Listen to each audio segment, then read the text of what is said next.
Bonjour à tous, on se retrouve pour un nouvel épisode du podcast. Bienvenue à tous ceux qui nous rejoignent sur cette émission. J'ai le plaisir aujourd'hui d'être avec Solid Mike. Donc bonjour, comment je t'appelle? Solid Mike? Mike? Solide ou bien Mike ou bien Solide Mike, peu importe. Ben écoute, merci Jérôme en tout cas pour ton invitation et bonjour à tous ceux qui nous écoutent en espérant que vous deviendrez solide au maximum afin que votre vie soit un véritable film de cuisse. Voilà, ça commence bien. Mike, c'est ton vrai prénom? Non, moi je m'appelle Michael et je trouvais que ça sonnait mal de s'appeler Solide Michael. Du coup, je me suis appelé Solide Mike. Ouais, Non, ça s'est pas passé comme ça, mais si tu veux, d'ailleurs, je te raconte pour l'anecdote comment j'ai trouvé ouais, bah ouais, ce je suis pseudo. curieux, dis-moi. À la base, je m'appelais Mikey Mike parce que ça arrivait souvent qu'on m'appelait Mikey et donc je me suis appelé Mikey Mike. Je trouvais que ça sonnait bien, que ça donnait un petit côté pirate. Mikey Ça, Mike. c'était ton premier blaze sur C'était mon YouTube. premier pseudo, voilà. Et bon, ça a pas duré longtemps, ça a duré 1 mois ce blaze-là. Et je me suis dit: «Bon, le blaze, il sonne pas assez bien. Il sonne pas assez bien» et j'ai rencontré un autre youtubeur qui m'a dit: «Ouais, c'est vrai que Mikey Mike, c'est bof». Bah, ça fait un Alors peu j'ai stripteaseur peut-être. aussi, c'est vrai, Magic Mike un peu là, ça fait un peu Magic Mike. Et puis j'ai réfléchi et je sais pas pourquoi j'ai pensé à Solid Snake, tu sais? Et Snake, c'est, enfin un Solid Snake dans le jeu vidéo, c'est un espion, genre, un genre de militaire qui fait de l'espionnage et qui a un peu cette approche, un peu ninja, tu sais? Pour se battre dans les jeux vidéo. Bon, je suis un peu fan de l'univers japonais, j'ai grandi avec, le jeu Tenchu, je sais pas si tu as connu ce jeu-là? Ouais, je suis pas très branché truc japonais, Jeux on va y vidéo? revenir un petit peu après, ouais. Ouais. Ouais, bon, bref, c'était un truc d'infiltration, tout ça. Et je trouvais que Snake et Mike, ça se ressemblait pas mal. Et du coup, s'appeler Solid Mike, ça sonnait vraiment bien pour moi.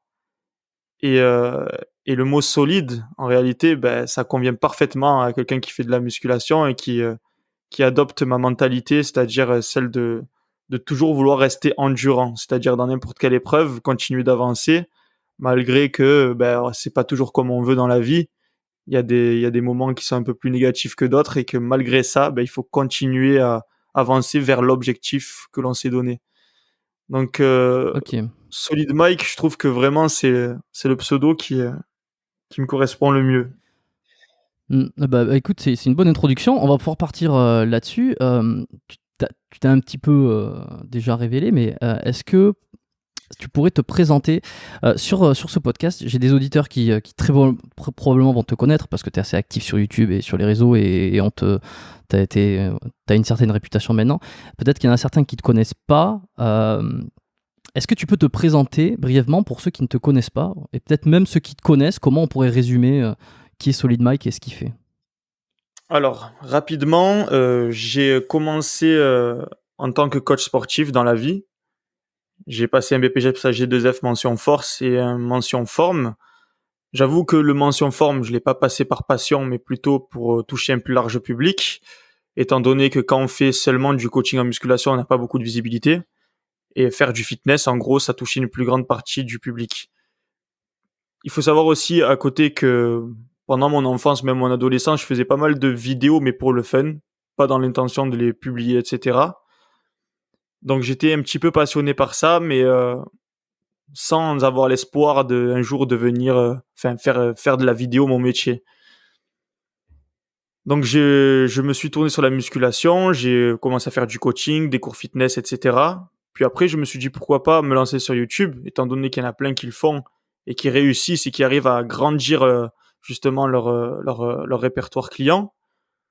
Donc je me suis lancé sur YouTube assez modestement, on va dire, pour justement toucher un plus large public et justement générer plus sur mon activité de coach sportif. Mais avec toujours quand même l'espoir secret de devenir célèbre. Tu vois? Et ça, je le disais pas vraiment à voix haute parce qu'il y a toujours cette appréhension de ah ouais, mais tu y arriveras pas, si, à ça, à ça. Donc, au final, modestement, je disais que c'était pour justement avoir un meilleur répertoire client parce que finalement, les gens, quand on leur parle, ils comprennent que l'argent. Mais en réalité, moi, je voulais être célèbre en quelque sorte et av- donner un message positif aussi, tu vois. Même si ça peut paraître bizarre à entendre pour certains, euh, l'image que l'on donne et qu'on laisse, c'est assez gratifiant, tu vois. C'est quand on reçoit des messages de gens qui nous disent ouais, grâce à toi, je me suis mis au sport, grâce à toi, même tu as changé ma vie, on se sent exister. Alors, je commence à devenir trop philosophe. Dis-moi si je vais trop loin parce que moi, si tu me laisses Non, non. partir dans des trucs de philosophie, je m'arrête plus. Hein. Je laisse partir les gens, moi. On peut philosopher ici, c'est pas un souci. Est-ce que Ouais, tu te considères comme célèbre aujourd'hui? ouais, assez, ouais. Ouais. Ouais, Et je pense que ça change dire que quoi? je pense que ce qui change, c'est que c'est le regard qu'ont les gens. On n'a pas besoin de passer par des. Enfin, on va dire qu'on passe les filtres beaucoup plus vite. C'est-à-dire que quand quelqu'un te croise dans la rue, ben, peut-être il te connaît pas, mais comme d'un coup il se rend compte que t'es connu, ben, ça va créer une certaine. Comment je pourrais expliquer ça? Une Une connexion. légitimité. Ou- Une légitimité à être quelqu'un Hmm. de viable, tu vois.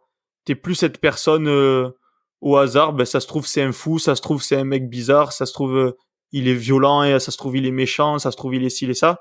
Le fait d'être connu en fait, ben ça te fait passer certains filtres que à la base tu es obligé de passer. Par exemple, quand tu croises quelqu'un, tu es obligé de lui montrer que tu es stable, que tu es quelqu'un d'intelligent, etc. Là, non. Tu vois, t'es connu, donc en quelque sorte, la personne sait que t'es quelqu'un de viable, finalement. T'as pas besoin de passer les premiers filtres. T'as des cas concrets où clairement ça t'a aidé de mentionner ton nombre d'abonnés ou montrer ton compte Instagram? Sans le montrer, en fait. Sans même le montrer, j'ai un cas concret en Espagne. Je parlais avec deux filles. Et tu vois, je leur parlais simplement en mode stable. Je voulais pas montrer que j'étais youtubeur, tu vois. Donc je leur parlais. Il y en avait une d'elles qui était plutôt jolie, tu vois. Je parlais, je discutais, etc. Et puis tout d'un coup, dans la conversation, il y a un mec qui arrive et qui me dit oh, Solid Mike. Mais non, mais qu'est-ce que tu fais là, nanana? Oh, je peux prendre une photo avec toi. Et là, j'étais refait, tu vois. Effectivement, j'étais refait. Je vais pas cracher sur ça. Donc, on prend la photo, etc. Et là, la fille, ben, du coup, elle change carrément d'intonation. Tu vois, elle passe de la meuf désintéressée qui regarde droit devant elle en répondant à la meuf qui me regarde dans les yeux, qui a une intonation de voix un peu plus attractive, etc. Donc, bon, après, ça, c'est un cas concret. Moi, je m'en plains pas. Tu vois, je vais pas dire ah, la fille, c'est une michto, t'as vu, d'un coup, elle a changé de comportement. Non, pas du tout. Au contraire, je suis très content parce que pour moi, c'est un petit peu une sorte de méritocratie. Parce que ça, je l'ai voulu. Je l'ai voulu, j'ai travaillé pour. Et finalement, ben, la meuf, elle s'intéresse par rapport à mon travail et pas par rapport à ma beauté ou à... Tu vois ce que je veux te dire? Parce que réellement, les premières secondes de ta rencontre avec quelqu'un, ça va être surtout la beauté, le visuel. Enfin, Mhm. du moins, c'est comme ça que je le perçois. Et ce travail-là, effectivement, ça rend pas forcément compte. Aujourd'hui, t'as quoi? T'as plus de 200 000 abonnés sur ta chaîne YouTube. Euh, Ouais, t'as fait pas mal... 280 vidéos, Ouais, t'as fait beaucoup de montées et vidéos. tournées par moi, par moi-même, hein, tout seul. Alors, qu'est-ce que ça donne quoi en termes de travail? C'est combien d'heures par semaine? Pour arriver au point d'être célèbre, en tout cas d'avoir ce niveau de célébrité et en fait d'en jouir là, comme tu as l'air de l'apprécier actuellement. Ça représente quoi en termes de travail dans la semaine? Ça, on s'en rend pas compte parce que même un mec qui sait à peu près à quoi ça correspond, on a un peu l'impression sur certaines vidéos, on peut avoir l'impression qu'on te voit et bon, mais en fait, il s'amuse à faire des vidéos. En fait, il s'amuse, tout ça, et puis il est célèbre. C'est quoi le processus qu'il y a derrière? Alors en fait, je pense vidéo, je dors vidéo, je mange vidéo, Parce que tu es vraiment tout productif, est quoi. axé autour de ça. Tout est axé autour de ça. C'est même maintenant mes entraînements ils sont axés autour de ça alors que de base je suis passionné de musculation.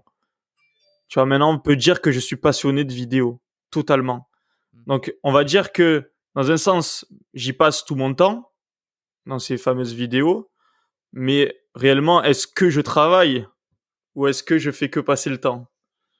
Voilà, pour moi c'est une évidence. Il y a des vidéos que je vais faire parce que ben, ça m'amuse vraiment de les faire, comme celle que je suis en train de monter actuellement. Après, il y a des vidéos qui sont totalement buzz, comme par exemple la vidéo sur Kobalade qui a le plus percé d'ailleurs. Celle-là, je me suis pas amusé à la faire. Tu vois, je me suis pas du tout amusé à la faire, mais je me suis dit, bon, si je veux gagner en visibilité sur les vidéos qui me font vraiment kiffer, il faut que je la fasse. Donc je l'ai faite, elle a explosé, et Et pourquoi finalement je tu t'es pas regrette. amusé? Je me suis pas amusé parce que c'était pas une vidéo qui venait de moi. En fait, cette vidéo-là, c'est un abonné qui m'a envoyé une photo de Koba et il m'a dit tiens, regarde sa transformation, est-ce que tu crois qu'il est dopé? Je dis franchement, son cas est à étudier, je peux pas te dire ça comme ça. Puis il m'a dit franchement, fais une vidéo, je suis sûr qu'elle va péter. Je lui dis bof. Je lui dis bof. Puis un jour passe, 2 jours passent, il y a plusieurs abonnés qui viennent à la suite et qui me disent franchement, fais une vidéo dessus, ça m'intéresse et tout. Je dis bon, ça doit être un sujet qui intéresse du coup. Et finalement, je l'ai fait. Mais disons que c'est pas venu de moi. Tu vois, c'est pas un sujet. Contrairement, par exemple, celle de Squeezie, je faisais mes recherches et d'un coup, je me suis rendu compte qu'il avait fait une transformation, mais qu'il n'en avait jamais parlé. Et là, je dis putain, j'ai découvert un truc par moi-même. C'est le kiff. Tu vois, certes, c'était une vidéo buzz totalement, mais j'ai kiffé la faire. Donc il y a quand même des vidéos qu'on fait parce que il faut les faire, et il y a des vidéos qu'on fait qu'on kiffe. Comme dans tous les travails, je pense que si on choisit de faire un travail, pas pour tout le monde, hein, mais quand on a le choix, ben, des fois, il y a des moments où on s'amuse un peu moins que d'autres. Mais quasiment tous ceux qui veulent faire des vidéos sur YouTube, que ça soit des coachs ou que ça soit des préparateurs physiques ou des mecs qui veulent enseigner la musculation ou qui veulent, comme tu l'as dit au début, développer leur clientèle, quasiment tous font des vidéos d'explication de muscles ou d'explication de mouvements, des vidéos qui vont être très théoriques. Toi, tu as choisi de ne pas faire ça, j'ai l'impression. Tu as choisi d'aller ailleurs. J'avoue que je suis pas allé remonter sur l'ensemble de tes chaînes, enfin l'ensemble de ta chaîne sur les vidéos les plus anciennes, mais que- En comment fait, j'ai commencé par les vidéos où j'étais le plus à l'aise, c'est-à-dire les vidéos explications en musculation, faites tant de séries de ça, séances de pecs, séances jambes, parce qu'en fait, j'avais pas peur de la caméra, mais j'étais pas à l'aise comme je le suis aujourd'hui. Donc, je me suis dit, pour être bien à l'aise, je vais traiter des sujets où je suis vraiment bien. Et puis après, au fur et à mesure, je ferai vraiment des trucs kiffants comme des micro-trottoirs ou des trucs comme ça. Mon premier micro-trottoir, c'était quelque chose quand même. Je me suis dit, bon, j'ai l'habitude de parler aux gens, j'ai l'habitude de parler à ma caméra, mais j'ai jamais encore parlé à des gens devant une caméra. Donc c'était un peu stressant, mais finalement, au bout de 2 personnes interrogées, après, ça a filé droit. C'était vraiment comme si je parlais à quelqu'un dans la rue sans caméra. Donc c'était Ok. cool. Et c'est quoi ton objectif quand tu fais des vidéos micro-trottoirs par exemple? C'est quoi ton objectif? C'est tu veux montrer que c'est quoi le lien qu'il y a entre ça et le fait derrière d'expliquer que tu veux transformer physiquement des gens, que tu veux faire du coaching, que tu veux coacher des personnes ou que tu veux leur faire atteindre des objectifs physiques? Il est où Franchement, il est où le je vais lien entre les deux? utiliser mes mots, hein. Je vais utiliser mes mots, mais ça chauffe les gens. Ça les chauffe. Je les chauffe totalement. Oh, bah, c'est Quand très une bien. fille, elle fait des gros yeux, qu'elle voit les gros pecs, les abdos, ben, ça chauffe les mecs. Ça peut être un élément déclencheur à les faire commencer le sport. Tu vois? Et c'est Ouais, non, mais super drôle aussi. j'attendais que tu me dises. Je me doutais un petit peu qu'il y avait de ça, et quand je dis un petit peu, c'est un doux euphémisme, je me doutais qu'il y avait de ça, mais je voulais être certain que c'était absolument volontaire, et je me demandais si tu allais le dire enfin, si tu allais assumer complètement. Pour... C'est vraiment une stratégie, t'amènes les gens à leur faire ressentir un truc par rapport à ces vidéos-là, pour ensuite qu'ils aillent un petit peu plus loin dans leur processus et qu'ils te fassent confiance. Alors. Bah, totalement. Après, le but, c'est de gagner la confiance de son public. Il faut rester honnête un maximum aussi, hein. Je dis pas que. Moi, je leur dis, des fois, si ta tête, elle passe pas, tu auras beau avoir le meilleur corps du monde, tu arriveras pas à séduire une telle ou une telle. Mais ce que j'aime bien montrer aussi dans les vidéos, c'est que chacune ont leur goût. C'est très axé autour des filles, c'est vrai, je le reconnais, mais dans la vraie vie, je suis pas trop comme ça, tu vois. Je suis pas du genre à aller voir une meuf, direct lui parler, etc. Disons que c'est bien de montrer que, par exemple, tu vois, quand on montre les physiques du fit game et que la plupart des meufs, ben, elles vont dire oui, non, oui, non, oui, non, ça montre que tous les goûts sont différents. Et c'est vrai que ça, c'est aussi pour contredire un petit peu le fait que sur les réseaux, ben, il faut absolument être beau, avoir une belle gueule et tout pour choper. Non, pour moi, c'est pas perdu, tu vois. Si tu travailles ton corps, que tu travailles ta mentalité, tu travailles ton dialecte, tu peux t'en sortir. Tu peux t'en sortir dans le social et surtout avec les filles. Mm. Mais outre l'aspect des meufs, etc., je montre beaucoup ce que ça m'a apporté, la musculation, et ce que ça m'a surtout éloigné. De quoi ça m'a éloigné. C'est-à-dire que je pense que si j'avais pas la musculation, ben ça se trouve à l'heure d'aujourd'hui, je serais addict d'autre chose. Je serais encore addict des jeux vidéo peut-être. On va dire que les jeux vidéo, ben ça m'a pas trop réussi. À part si j'aurais fait du streaming, peut-être ça m'aurait réussi, mais ça m'aurait pas avancé à grand chose dans ma vie. Et finalement, la musculation, ça m'a permis de me développer dans plusieurs domaines, étant donné, comme par exemple la vidéo. Je le fais à la même façon que je fais la musculation. Même rigueur, tu vois, je me lève tôt le matin pour pouvoir faire plus, etc., etc. Donc la musculation, ça m'a mis une directive de vie. Le sport en général, là, c'est pas forcément la musculation. Moi, de toute façon, dans mes vidéos, je dis je fais de la musculation, c'est parce que je peux pas prétendre à un autre sport étant donné que je suis pas assez, on va dire, expérimenté. Mais quand je dis la musculation, j'englobe bien sûr tous les sports, hein. Tous T'es les à plein sports. temps là, YouTube, tes coachings, enfin, les programmes que tu vends. Ouais, ouais, ouais. Ok. Mais bon, après, je te cache pas que les programmes, je précise bien que c'est que des entraînements en salle. Du coup, depuis que les salles sont fermées, ben, il y a, il y a très peu de programmes qui se vendent. Très, très peu. Ok. Et qu'est-ce que tu vends quoi à la place du coaching présentiel ou du suivi? Non, je fais des vues. Je fais des vues. Je fais des vues et ça me fait un salaire. Après, j'ai les sponsors aussi. Donc ça va. Avant d'arriver à ce cheminement-là et de là où t'en es, ta première séance de musculation, la première fois que tu rentres dans une salle de sport, comment ça se passe? C'est quoi tes motivations? Alors, la première fois que je suis rentré dans une salle de sport, c'était avec mes cousins, mon frère et ma sœur. Donc on est allé dans enfin, ils étaient déjà inscrits dans cette salle de sport. C'était à Bouc-Bel-Air, c'était à Genaé, Bouc-Bel-Air, Décathlon. Je sais pas si tu connais la licence Genaé, Décathlon. Non, c'est pas Non. Décathlon, c'est pas affilié. En fait, il y a que chez moi que c'est à côté. Mais c'est Genaé. Et si tu veux, ce qui m'a fait le déclic, c'était de voir les physiques des acteurs dans la série Spartacus. La série Spartacus où il y avait des gladiateurs Je qui se connais pas. battaient avec les épées, les abdos tracés, les Ah oui. pecs, etc.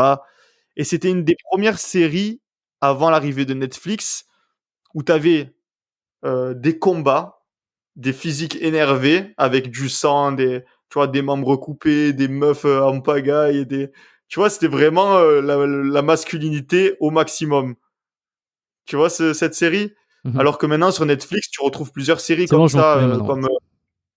comme la série The God of je sais pas quoi là. Bref, il y a plein de séries maintenant comme ça où il y a du sang, des scènes un peu olé olé, etc. Et là, en fait, c'était une des premières séries à sortir un petit peu comme ça.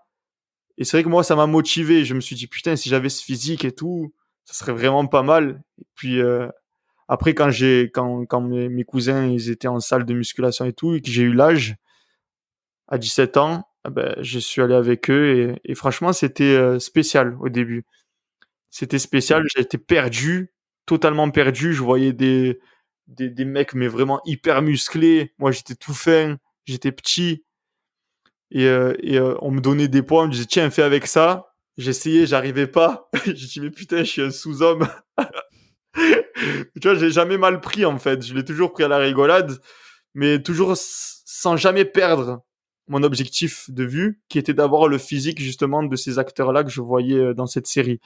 Et ce qui est pas mal, en fait, c'est que j'ai eu, pour exemple, des mecs naturels, enfin, du moins des physiques atteignables naturellement. Je suis pas allé chez eux pour vérifier s'ils étaient naturels, mais je suis très heureux, en fait, d'avoir eu ce déclic avec des physiques de personnes qui étaient atteignables naturellement. Parce que je me dis que d'un côté, les générations actuelles, ils voient beaucoup Instagram, YouTube, des gens chargés à bloc. des gens avec des épaules, des physiques extraordinaires, inatteignables, et qui se fixent pour objectif d'atteindre ces niveaux-là.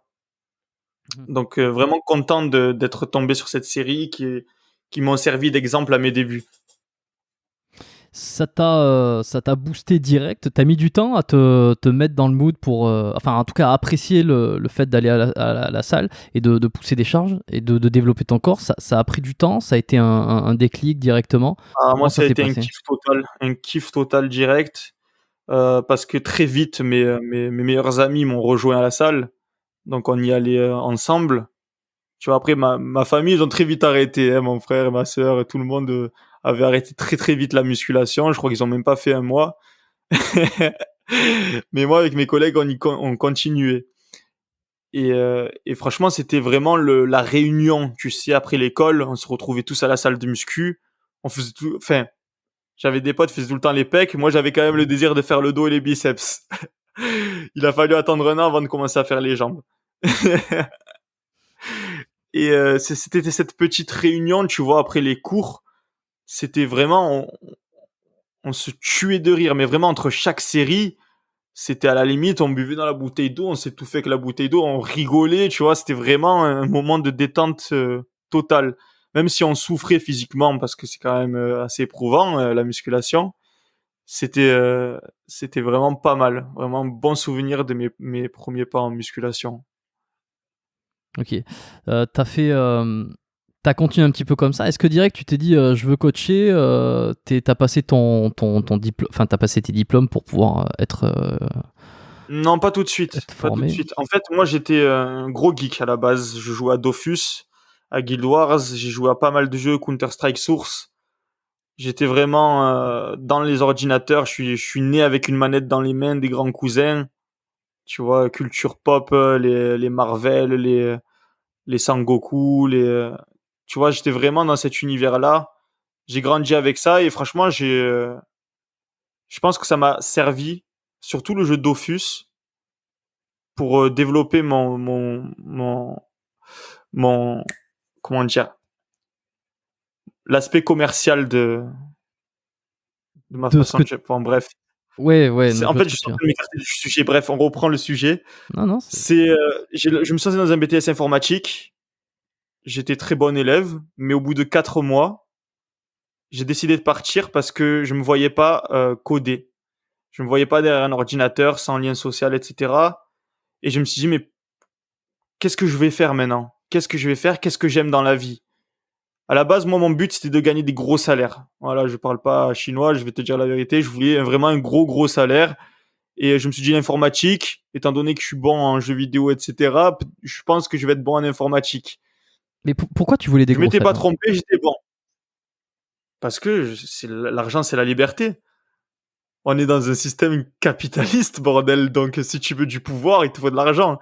C'est comme ça que ça marche. C'est pas moi qui va changer le monde. Donc, je voulais un gros salaire pour avoir une vie de luxe, tu vois, vraiment propre. Et après, finalement, quand je me suis rendu compte que je voulais pas rester derrière un ordinateur, je me suis dit, mais merde, si je fais un métier vraiment qui me plaît, rien à foutre du salaire.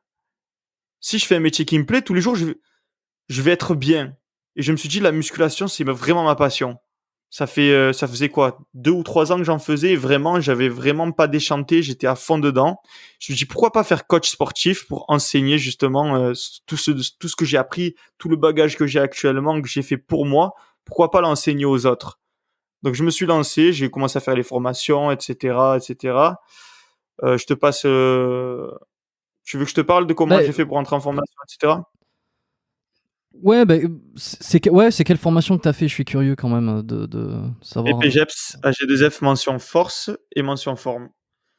Ouais, la J'ai fait classique, ça. quoi. La classique. Voilà, j'ai fait. Après, on m'a dit oui, va faire un STAPS, etc. Je me suis dit pourquoi perdre 3 ans à faire un STAPS alors que légalement j'ai le droit de faire les mêmes choses qu'un mec qui a fait 3 ans d'études avec un diplôme qui dure que 1 an.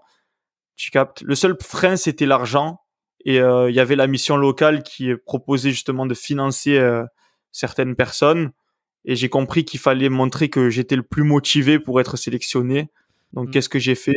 Un gros dossier pour montrer qu'est-ce que c'était le métier de coach sportif. Ok, t'as juste pas eu peur de faire partie de toutes ces personnes qui font des BPJEPS en un an et qui au final se retrouvent sur le marché du travail derrière et qui ont du mal à vivre de leur coaching ou qui ont du mal à percer, ou alors t'avais déjà dans l'idée de faire des vidéos et de passer par le digital? Non, j'avais vraiment pas du tout l'idée de passer par le digital. Pour moi, c'était vraiment un truc inaccessible. Je croyais pas en mes rêves à cette époque-là. Non, j'étais vraiment terre à terre. Hein. J'étais très très terre à terre. Je voulais pas croire à mes rêves. Et personne t'a dit, ouais, mais avec un BPJEPS, tu vas être un simple coach et tu vas juste faire des cours, enfin, peut-être pas des cours collectifs, mais tu vas galérer en salle à trouver des clients. Non, personne n'est Il venu y a une me dire saturation du ça. marché. Non, vraiment, même mes parents, ils ont dit, bah, fais ce que tu veux, écoute. J'ai pas eu de personnes qui sont venues me faire déchanter par rapport au métier de coach sportif. Vraiment. D'accord. Ouais. Puis, ouais, non. Non, non. Ok, donc tu décides de faire BPJEPS, ouais. Donc finalement, tu arrives à trouver les fonds, tu arrives à t'inscrire, tu montres ta motivation, tu sors de là, et là, qu'est-ce qui se passe? Alors, Tu te rends compte que en fait, ça va être difficile, tu te j'ai lances direct? commencé à pratiquer le métier avant même d'être diplômé, on va dire. Parce que quand j'étais en formation, je suis tombé dans une salle où c'était une toute petite salle dans les quartiers nord de Marseille, quartier sensible d'ailleurs. Il y avait un moment où j'ai failli vraiment peut-être me faire massacrer, mais j'en étais même pas conscient. C'est-à-dire, hein, c'est-à-dire. Je Ah, suis pour curieux là. l'anecdote, il y a une anecdote, en fait, il y avait un manager qui n'osait pas dire à un sortant de prison de payer son abonnement au mois. Du coup, je sais pas pourquoi, il a décidé au petit stagiaire Mikey de déléguer cette tâche-là, de dire à Alex Tollard de payer le mois. Et moi, tu vois, je sortais de l'école d'éducation générale et je faisais les choses assez scolairement, assez robotique, tu sais. Et quand le mec il s'est présenté, je me suis mis devant et j'ai dit, par contre, si tu veux rentrer, il faut payer. Et lui, il me disait, ouais, comment, ouais. Tu vois, ça m'a grave et tout, ouais, moi, je rentre et tout, non, non, non. Je dis, non, il faut payer. Et après, il a insisté, tu vois, et je voyais qu'il y avait tout le monde qui commençait à regarder. Il était vraiment très énervé. Je dis, bon, je vais le laisser rentrer, et puis je dirai au manager qu'il a pas voulu coopérer, tu vois. Mais à l'époque, tu vois, je voyais pas. Mais même lui, il était dans une situation compliquée. C'était tendu entre lui et le manager. Donc, il y avait un truc à comprendre derrière. Mais moi, j'étais le nouveau. Je savais pas, tu vois. Donc, je me suis lancé tête baissée. Je vais souvent au casse-pipe. Quand on me donne un ordre, je suis au casse-pipe, moi. Mais, et finalement, ben, ça s'est réglé. Tu vois, le manager, il nous a réunis. On a discuté, etc. Tout s'est réglé. Mais voilà, c'était marrant. T'es né à Marseille, t'as toujours vécu à Marseille, hein? Ouais, ouais. Je suis né à Septem, en fait. Enfin, je suis né à Puy-Ricard. Je suis né à Puy-Ricard. Et si tu veux, il y a deux hôpitaux qui faisaient les accouchements à l'époque où je suis né. C'était, il me semble, à Marseille et à Puy-Ricard. C'était les deux hôpitaux les plus proches. Et moi, je suis né à Puy-Ricard et j'ai vécu toute ma vie à Septem. Et si tu veux, Septem, c'est un petit peu l'entre-deux. C'est-à-dire que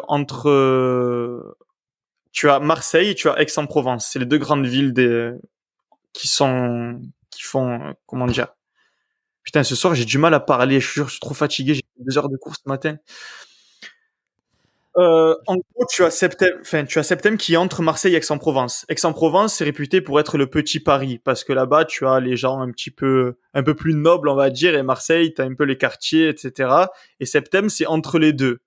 D'où la marque de fabrique un petit peu de ma chaîne. Quand je dis mi-paillot, mi-voyou, ça vient de Septem-les-Vallons, c'est parce que justement, on est entre deux. On est entre les quartiers nord de Marseille, où vraiment tu es dans les quartiers sensibles, et tu as Aix-en-Provence, où vraiment tu as un petit peu, entre guillemets, la bourgeoisie, etc. Ouais. Et putain, je parle à l'ancienne, je suis vraiment bizarre des fois. Bon, Ouais. t'inquiète pas, personne te juge ici. Enfin, Ah, ou en tout parfait. cas, on le sait pas. Ils te jugent, mais intérieurement, ils ne diront rien. Bon, c'est cool, c'est cool.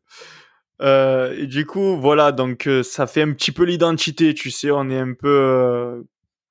Enfin, personnellement et mon groupe d'amis, on a fréquenté Allez, de les partie. deux secteurs. Les deux secteurs, et du coup, ce qui fait que ben, on arrive à comprendre les deux milieux et on arrive à s'entendre avec les deux.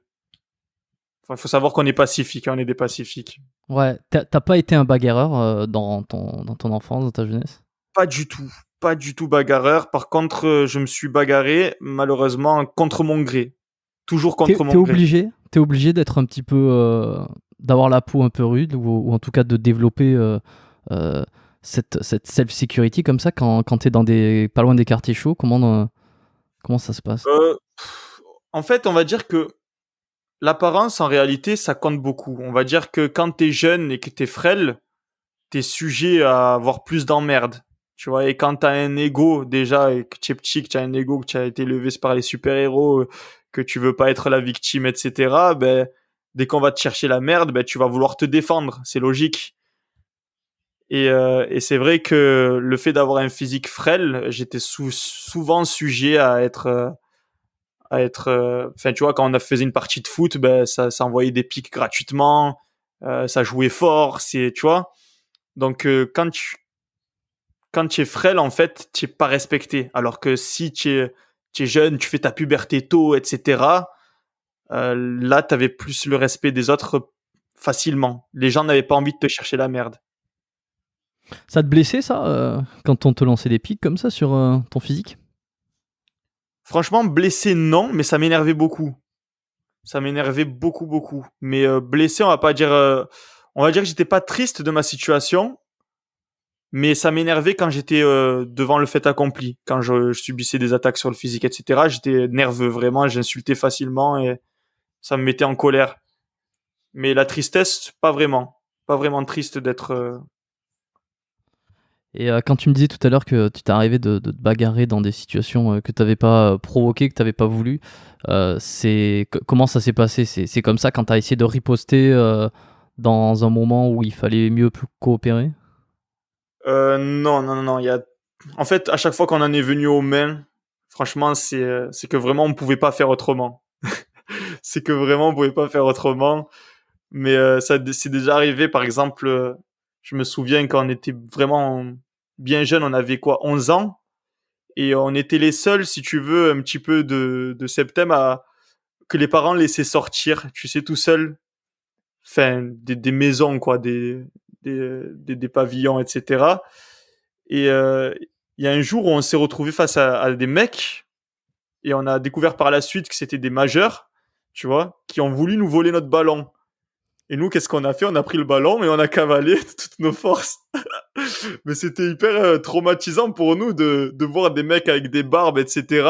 Alors que nous, on sortait du primaire, nous courser pour nous voler notre ballon, tu vois. Bon, au final, j'en rigole, tu vois, ça m'a fait mon expérience, c'était bien drôle. Mais on va dire que c'était assez choquant pour moi de quand même me faire courser par des mecs qui, normalement, c'est des majeurs et sont censés être responsables, etc. Nous courser pour nous voler notre ballon. Et à mon avis, si on commençait à se défendre, ben, ils nous auraient tabassé, ça c'est sûr et certain. Voilà. Donc, Ouais. c'était quoi la Mais tu question sais, déjà? non, non, mais il n'y avait pas. C'était ça. Et je me souviens que j'ai déjà vu, par exemple, Thibaut InShape, que tout le monde connaît, qui est le numéro. Je crois que c'est le numéro 1 fitness. Ouais, c'est le numéro un. Fitness, ouais. Qui disait que lui, quand il s'était à la base, sa motivation première pour se mettre à la musculation, c'est parce qu'il avait eu dans le passé un moment où il n'avait pas réussi à se défendre et que ça avait été sa source principale, son moteur pour se mettre à la musculation, pour se développer, pour être plus fort et être capable de se défendre dans le futur. Euh, Toi, tu m'as dit tout à l'heure, quand tu t'y es mis, c'était pour ressembler au physique de Spartacus, les physiques musclés là, des, euh, des, Ouais, c'est pour des être un combattants. héros, hein. Tout Ouais. simplement, c'est ce rêve d'enfant d'avoir le physique d'un super-héros, en gros. Mais D'avoir le même t'avais qu'on aussi admire. l'envie qui t'arrive pas d'emmerde, d'être plus balèze. Ben, je pense que c'est tout bénef. On va dire que quand on agit, il y a plusieurs raisons d'agir.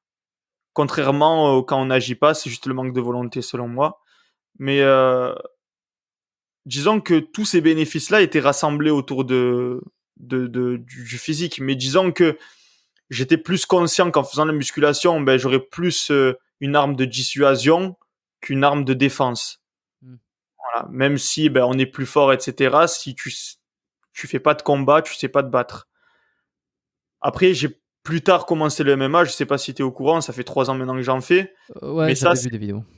voilà, le MMA, je le fais, mais vraiment euh, ludique. Je compte pas m'en servir. Tu vois, je compte pas m'en servir dans la rue.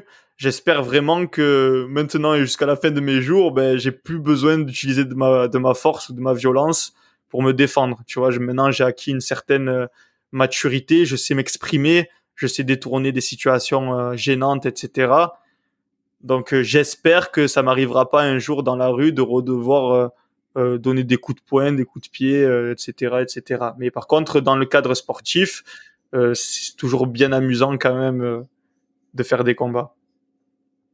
Et maintenant que tu t'es développé physiquement, que tu as ce niveau-là en musculation, et en même temps bon, que tu as grandi depuis, tu peux confirmer que les gens, enfin, que tu es moins susceptible à te faire emmerder de par ta carrure et ton développement. Totalement. Mais après, il y a aussi le fait d'être adulte. Il y a le fait d'être adulte aussi, tu vois. Comment dire, ça se voit au visage.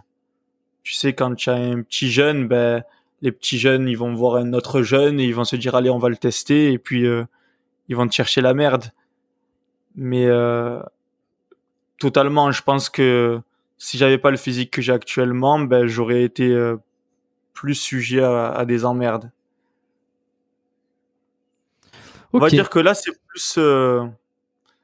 c'est c'est marrant, hein, mais tu vois, quand tu es en soirée et que les gens sont bourrés, c'est seulement les personnes qui sont ivres qui vont être agressives plutôt que les personnes sobres, tu vois. C'est très rare que quelqu'un de sobre vienne et t'emmerde. Parce que c'est vrai que quand j'étais en soirée, j'ai des potes, ils sont un peu turbulents, tu vois. Ils sont pas méchants. Ils font beaucoup de bruit, ils sautent un peu partout, ils crient. Et des fois, ben, les gens, ça les énerve, tu sais. Et quand c'est comme ça, ben, je suis obligé de venir un petit peu et de calmer les tensions, etc. Et bizarrement, les personnes ivres se permettent, par exemple, de hey, qu'est-ce que tu veux, toi, qu'est-ce que tu veux? Tu vois ce que je veux te dire? Bah, Mais c'est le c'est risque, hein. Il y en totalement a con. il y en a à qui il est arrivé des problèmes d'essayer de séparer les bagarres, c'est eux qui ont pris les conséquences, hein. Ben, en fait, on n'en est jamais venu au même, et ils aboient beaucoup, on va dire. Ça aboie beaucoup. Mais ce qui est triste, c'est que quand les gens sont ivres, moi, je suis vraiment anti-alcool, tu vois. Même en petite quantité. Tu as l'impression que c'est des autres personnes et que ça y est, ils se croient tout permis, en fait. Et moi, ça m'insupporte vraiment de voir des gens agressifs sous alcool, alors qu'ils n'ont pas la capacité physique, tu vois, de prétendre à pouvoir m'agresser, tu vois ce que je veux te dire? Moi, je trouve ça vraiment insupportable quand quelqu'un est sous alcool et qui commence à être violent, à être... c'est... C'est pour ça que je supportais pas les boîtes de nuit, c'est pour ça que j'ai très vite arrêté de fréquenter ces lieux-là. Je pense déjà à 19 ans, j'ai complètement arrêté les boîtes de nuit, dès 19 ans. Et Uniquement dû au fait que c'est un monde d'apparence et que c'est euh, en fait, à parce qui a que le les gens plus deviennent de sauvages. Les gens deviennent sauvages, mais dans le mauvais sens. S'ils sont sauvages dans le sens, bah, ils font les guignols, ils font rire, etc., tout va bien. Moi, je kiffe. Tu vois, j'adore ça. Mais quand ça devient agressif, que ça s'invente Pablo Escobar, que ah ouais, tu fais le beau, tu vas voir, je vais revenir calibrer, nanana. C'est bon, tu vois, j'en avais marre de ce monde-là, surtout à Marseille, là, ils se croyaient tous. Bref, ça va étonner, je pense, beaucoup d'auditeurs pour quelqu'un qui fait de la musculation et qui consomme ni alcool ni drogue. J'adore les teufs. Je sais pas si tu connais Est-ce que tu peux préciser exactement ce que tu entends par teuf? les teufs. C'est, tu sais, quand les gens se retrouvent en forêt avec des gros caissons de basse et ils commencent à danser, à taper du pied sur. Je sais pas si tu connais des rave parties, ils appellent ça plus communément. Ok, Plus communément. ouais. Les teufs, les rave parties, Ouais, c'est mais vraiment des trucs en plein air où ils mettent le son à fond. Bon, après, c'est réputé pour que les gens se droguent à fond là-bas. ouais, Mais je trouve ça... ah, ouais, c'est ce que j'allais te dire. Ouais, voilà, c'est ça. Et en fait, ce que je trouve marrant, c'est que c'est pas la même ambiance qu'en boîte de nuit. C'est-à-dire que les gens sont vraiment good vibes. Et le fait qu'ils soient tous défoncés, cette fois-ci, au lieu que ça donne lieu à des embrouilles, etc., ça donne lieu aux personnes sobres comme moi de s'éclater, en fait, de faire n'importe quoi, Ouais. mais sans subir le jugement. Tu vois, ça laisse cette partie de nous C'est tout le monde. s'exprimer. Ouais, non, mais c'est que tu peux te comporter un peu comme tu veux. En fait, tu peux te laisser aller. Tu vas pas être jugé parce que tout le monde est dans le même Danser délire. comme tu veux, surtout. Tu peux danser comme tu veux. Moi qui est très mauvais danseur, par exemple, c'est un régal de se retrouver en teuf, d'avoir des musiques de taré et de commencer à danser un peu n'importe comment et de pas être jugé. Tu vois, ça, pour C'est moi, pas c'est interdit vraiment, d'ailleurs, techniquement, les teufs. c'est totalement interdit, hein. C'est totalement interdit. Ouais. Ouais, Bah, tu on est m'étonnes, des... y a pas de sécu, y a rien. Tu sais que ça me fait penser, Ah, parce que tout le monde prend de la drogue là-dedans, le DMT, non, non, par contre, c'est vrai qu'il y a, j'ai pas fait beaucoup de teuf, hein. J'ai dû en faire 5 dans toute ma vie. Et c'est vrai que dans celle où j'étais, il y a souvent des camions de Toubib. Tu vois, des mecs volontaires qui ont des trousses de secours, etc. et qui jouent un petit peu le rôle à leurs propres moyens Mm. de sécurité. Tu vois. Bon, après, je sais qu'il y a des teufs qui sont un peu plus anarchiques. J'ai des potes qui fréquentent beaucoup plus souvent que moi et qui disent que des fois c'était un peu bizarre quand même. Mais bon, moi j'ai pas eu la malchance de me retrouver dans ce genre de teuf. Je sais pas si t'as vu le film, c'est pas une teuf, hein, mais le film Climax de Gaspard Noé, que je recommande fortement d'ailleurs. Non, pas du tout. Ça me dit À rien ceux, du tout. à ceux qui connaissent pas. Alors, Gaspard Noé, c'est un réalisateur français assez particulier qui a fait un film comme Irréversible, par exemple, qui avait un peu Ah oui, oui, retourné. ouais. Ouais, tu vois le délire. Et 2018, il sort Climax dans un endroit isolé. Ils prennent tous de la drogue et en fait, ça se barre complètement en couille. Alors, là où je fais le parallèle avec avec la rave party là ou la teuf, c'est qu'ils dansent tous, il y a un bon délire, ils sont dans un endroit clos, sauf que la drogue commence à, ils prennent tous de la drogue et ça commence à jouer un peu sur leur cerveau et ça finit par devenir n'importe quoi. Le film est ce qu'il est, il y en a qui vont pas aimer, moi j'adore ce que fait Gaspard Noé, c'est fou. En termes de technique et de réalisation, je trouve qu'il fait des trucs assez extraordinaires et ça se barre complètement en couille quoi. Et le film est fou et ça. Et donc, je trouve que ça vaccine un petit peu de l'idée de se dire on est tous ensemble, on prend de la drogue dans une fête, tu vois, c'est... Après, moi, je te cache pas que j'ai un petit peu des. Je suis un peu hypochondriaque, tu vois.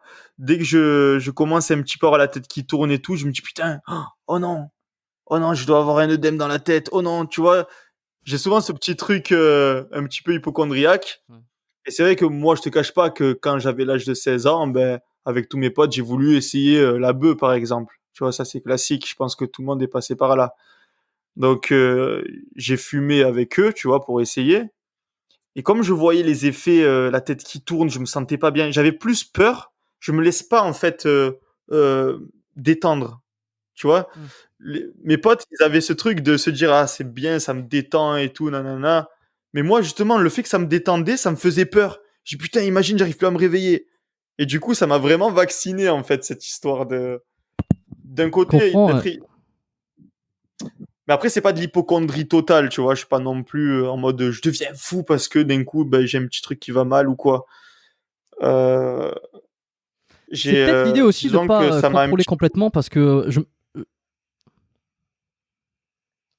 me Ouais. reconnais dans ton cas du fait c'est ça, moi j'ai jamais aimé la bœuf non plus, l'herbe, ça m'est arrivé d'en consommer.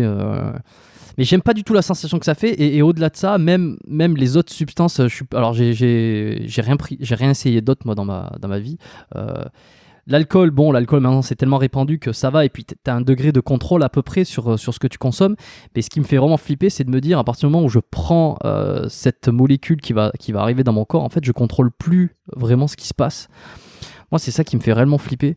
Et pour faire le parallèle avec certaines drogues utilisées en musculation dans le bodybuilding, c'est la même chose, quoi. C'est quand même flippant de se dire, j'ingère quelque chose, peu importe, peu importe par quel endroit, Modifie le et corps. ouais, voilà, ça va te modifier ton corps et puis ça va modifier aussi peut-être ta façon de penser, tes émotions, tes sensations, sans que tu puisses peut-être avoir le contrôle dessus, tu vois. Ouais. C'est ce côté leader. leadership. On a besoin d'être les maîtres de notre bateau, les capitaines de notre navire. C'est ça. Donc, t'es en BPJEPS, tu fais ton stage, t'as failli te faire péter la gueule dans ta salle par l'ex-Tolar, mais finalement, tu t'en es bien sorti. Et t'es déjà dans ce truc où t'as envie de développer ton activité. Est-ce que t'es adulte dans ta tête? Est-ce que tu sais que tu vas lancer ta chaîne? Est-ce que t'as déjà arrêté d'aller en boîte?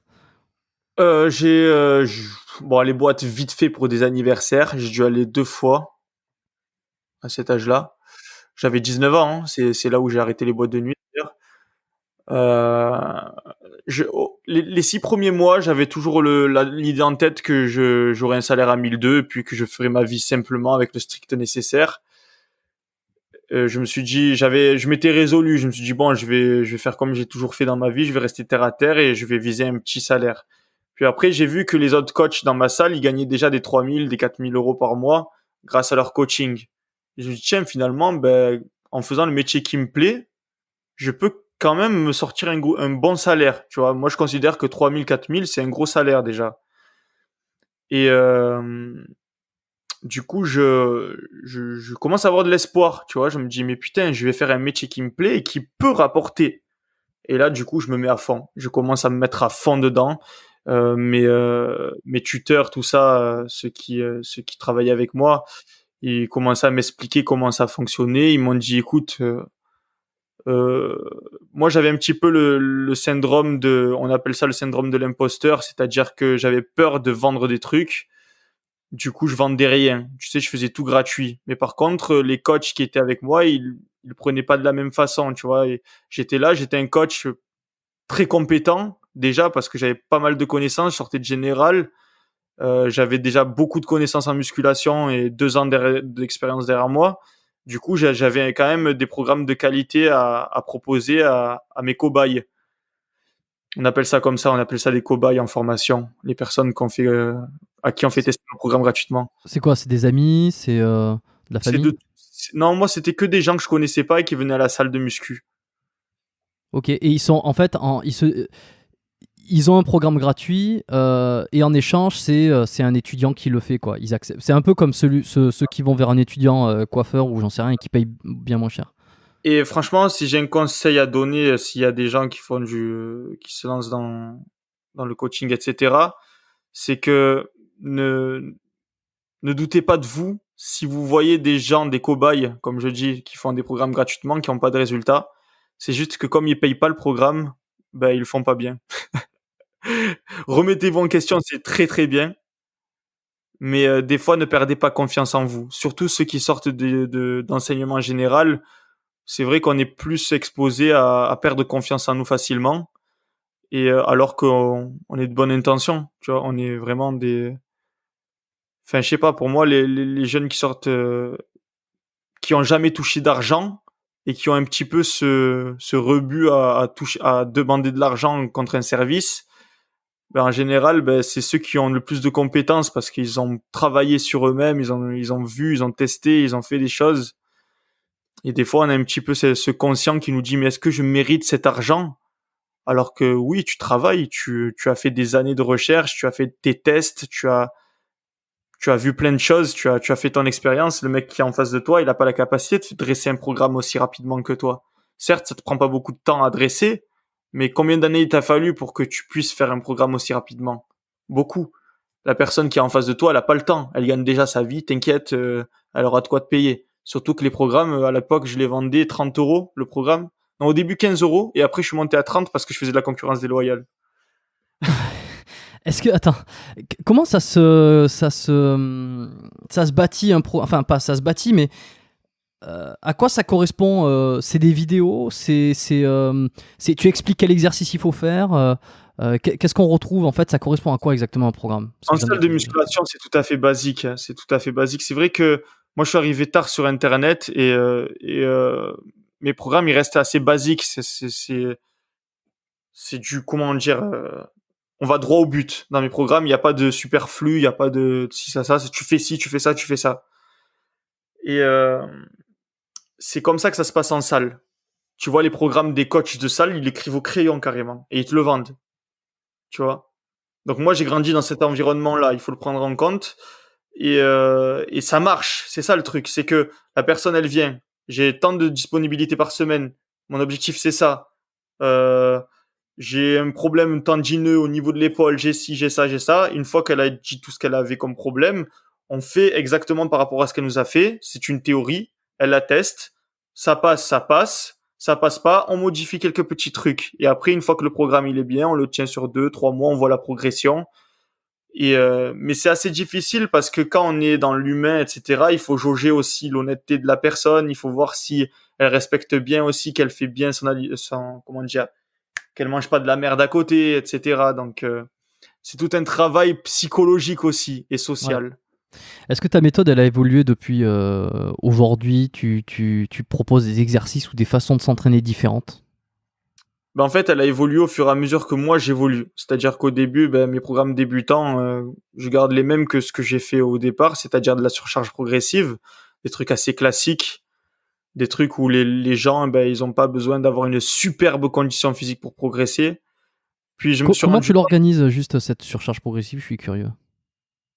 comment j'organise ça. Ouais, ouais, ouais. Comment tu la mets En en fait, place? les gens, ils viennent avec une certaine capacité. Je prends comment ça s'appelle? On appelle ça le tableau de RM. Je sais plus comment on appelle ça, la formule de Nitsky ou quelque chose comme ça. En tout cas, tu tapes table de RM sur Google, tu le trouves, table Ok. de RM. Ouais, ouais, Et ouais, par bah, rapport à la table de RM, en fait, je regarde et je fais une RM théorique sur une RM 10 parce qu'un débutant, ben, je vais pas lui faire une RM une réelle, étant Alors, donné sachant qu'il... que peut-être pour les auditeurs, je pense qu'il y en a quand même qui sont au courant, mais pour ceux qui sont pas au courant, RM c'est répétition maximale. Donc, quand on dit une RM, c'est le poids que tu peux mettre sur Ouais. une seule Par exemple, une répétition, et RM 10 RM, 10, c'est le poids. c'est la réponse. Voilà. Donc, moi, par rapport à ce tableau, je faisais de la théorie parce que je considère que c'est trop tôt à un débutant de lui faire une RM1 réelle, c'est-à-dire une charge maximale sur une répétition. Il risque de se faire des déchirures, des tendinites Oui, de et même pas autres, maîtriser la autres. charge aussi, et de pas Ouais, arriver voilà. à synchroniser tous ses muscles pour pousser le truc aussi, quoi. Ils sont talentueux, et puis on peut se dire oui, on va lui faire une RM, mais après on ne sait pas si le muscle il est aussi talentueux que sa psychomotricité. Mm. Donc moi, ce que je commence par faire quand j'accueille un client, c'est que je regarde un petit peu ses capacités physiques, j'observe un petit peu sa morphologie osseuse aussi. Je sais qu'il y a certains segments, enfin par exemple fémur long, ben je vais pas le mettre trop sur du squat. Si je vois qu'il a un rachis court, je sais qu'il va pas se faire mal au dos. Je sais que, tu vois, il y a pas mal de trucs comme ça. Après avoir bien sûr répondu au questionnaire, parce que si je commence à faire des conclusions hâtives par rapport à sa morphologie, ben je vais pas aller loin non plus. Donc il faut d'abord qu'il réponde au questionnaire, des antécédents médicaux, est-ce que tu as déjà eu des problèmes de dos, etc. Mais voilà. Après, vu que partant du principe que la personne elle a aucun problème, après par rapport à sa morphologie, on sait un petit peu sur quel mouvement il va exceller, etc. Donc on sait sur quelle charge on va le diriger. Mais de toute façon, sur les charges, je vais souvent dire travaille sur du RM10 plutôt que de donner des charges précises, tu vois. Je lui explique juste, voilà, tu dois faire du 4x10 par exemple au développé couché. Tu dois réussir à faire 10 répétitions. Si la 11e elle passe, augmente ta charge. De Mais tout combien? simplement, deux. De combien tu demandes d'augmenter la charge? Ah, ça c'est très facile, c'est à lui de voir. C'est à lui de voir et sa volonté. Parce que si je suis pas derrière lui pour vérifier, après, je vais pas pouvoir lui dire tu peux augmenter de temps. Disons que quand tu fais un programme, tu n'es pas derrière la personne ensuite. Il y avait des 500 adhérents dans la salle où je travaillais, donc être derrière eux. Après, quand il y avait moins de monde, que le manager il voulait que je... Parce que si tu veux, j'étais le coach et des fois j'avais à gérer le plateau de musculation et en même temps la caisse. Donc c'était assez compliqué de faire ça, et surtout dans les quartiers nord de Marseille.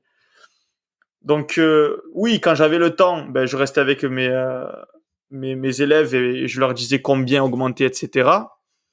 Mais la plupart du temps, je les laissais en autonomie et je leur disais essayez d'augmenter au fur et à mesure, petit à petit.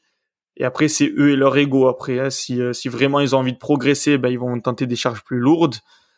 Après, je leur conseille toujours de garder le même geste parce que pour moi, si le geste est modifié, ben, Ils c'est perdent tous plus les du tout repères. le même exercice. Mais, euh, mais dans tous les cas, ils savent. Je leur ai dit, il faut que le geste ne soit pas modifié, mais il faut que vous augmentez la charge. Commencez pas à faire les faibles et à vouloir rester sur votre zone de confort. C'est pas comme ça que vous allez progresser. Ok. Et quand tu as ton élève qui arrive sur un palier, à un moment donné, il finit par arriver sur un moment d'intermédiaire, il arrive intermédiaire, qu'il a des paliers. Est-ce que tu m'as dit que c'était pour les débutants que tu mettais cette surcharge progressive. Ensuite, est-ce que tu adaptes par rapport au niveau de la personne? Et comment tu Et quand l'adaptes? la personne commence à stagner, je vais lui poser plusieurs questions. Par exemple, ça arrive que la personne stagne par rapport au fait qu'elle a une capacité cardiovasculaire un peu faible. Elle fait pas de cardio du tout. Et pour moi, le cardio, ben, ça va faire permettre de passer un cap. Ensuite, il y a aussi les cycles de force. Les cycles de force où on va travailler sur des RM3, des RM5 et même des RM négatives où justement ils vont faire que la descente et ils vont essayer de faire aider pour la remontée. Pour moi, c'est des méthodes qui ont fonctionné. C'est vrai que je fonctionne beaucoup par empirisme. Je fonctionne par expérience. Mais je conserve quand même pas mal de bases théoriques grâce à la méthode Delavier. Pour moi, c'est vraiment la base théorique, hein, Frédéric Delavier. Mais après, j'ai mon expérience à moi et je conseille par rapport à ce que j'ai vécu surtout. Devine avec qui j'enregistre tout à l'heure un autre épisode. Monsieur Delavier, Voilà. putain, tu lui passeras le bonjour, c'est vraiment un exemple. Ben, je lui passerai bonjour de ta part. Je sais pas si l'épisode qu'on enregistrera il sortira avant ou après celui qu'on fait en ce moment, mais pour les fidèles auditeurs qui écoutent tous les épisodes, ben, ils auront la référence. Ouais, je kiffe Delavier. Franchement, je pense que c'est sur ces livres où j'ai appris le plus de trucs. Tu vois, au niveau théorie, contrairement à la formation. Vraiment, formation, oui, j'ai appris des trucs. En fait, c'est bien parce que ça te fait revoir les bases.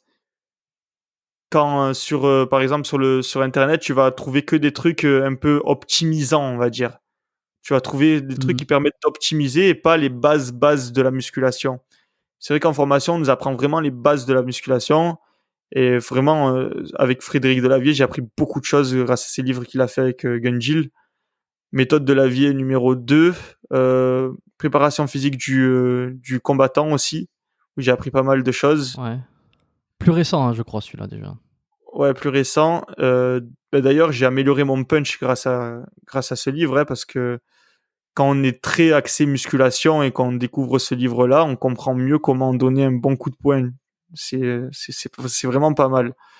C'est vraiment pas mal. Après, peut-être que quelqu'un qui fait pas de musculation à la base, il s'y retrouvera moins. Je sais pas, à voir. Ok.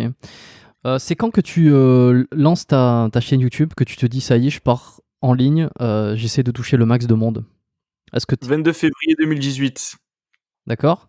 On sent que tu as mis la date. Tu sais, on dirait comme quand tu as gagné le premier dollar et que tu l'as affiché au mur avec la date. Genre, c'est le moment où tu as démarré, quoi. Ultra déter, mais vraiment déter. J'étais vraiment déterminé. Je suis arrivé dans le game, je me suis dit, allez, c'est parti, je me lance sur YouTube. Je vais amener ma personnalité, je vais amener mon truc. Je trouvais que c'était trop sérieux le feed game. Trop sérieux. Trop sérieux. Ah, c'est drôle ça, ouais. Parce que. Ouais. Effectivement. Mais il n'y a pas que dans ce secteur. Hein. Il y a dans d'autres secteurs où des fois il y a un peu trop de prise au sérieux de la part de ceux qui font les vidéos ou même du monde en général.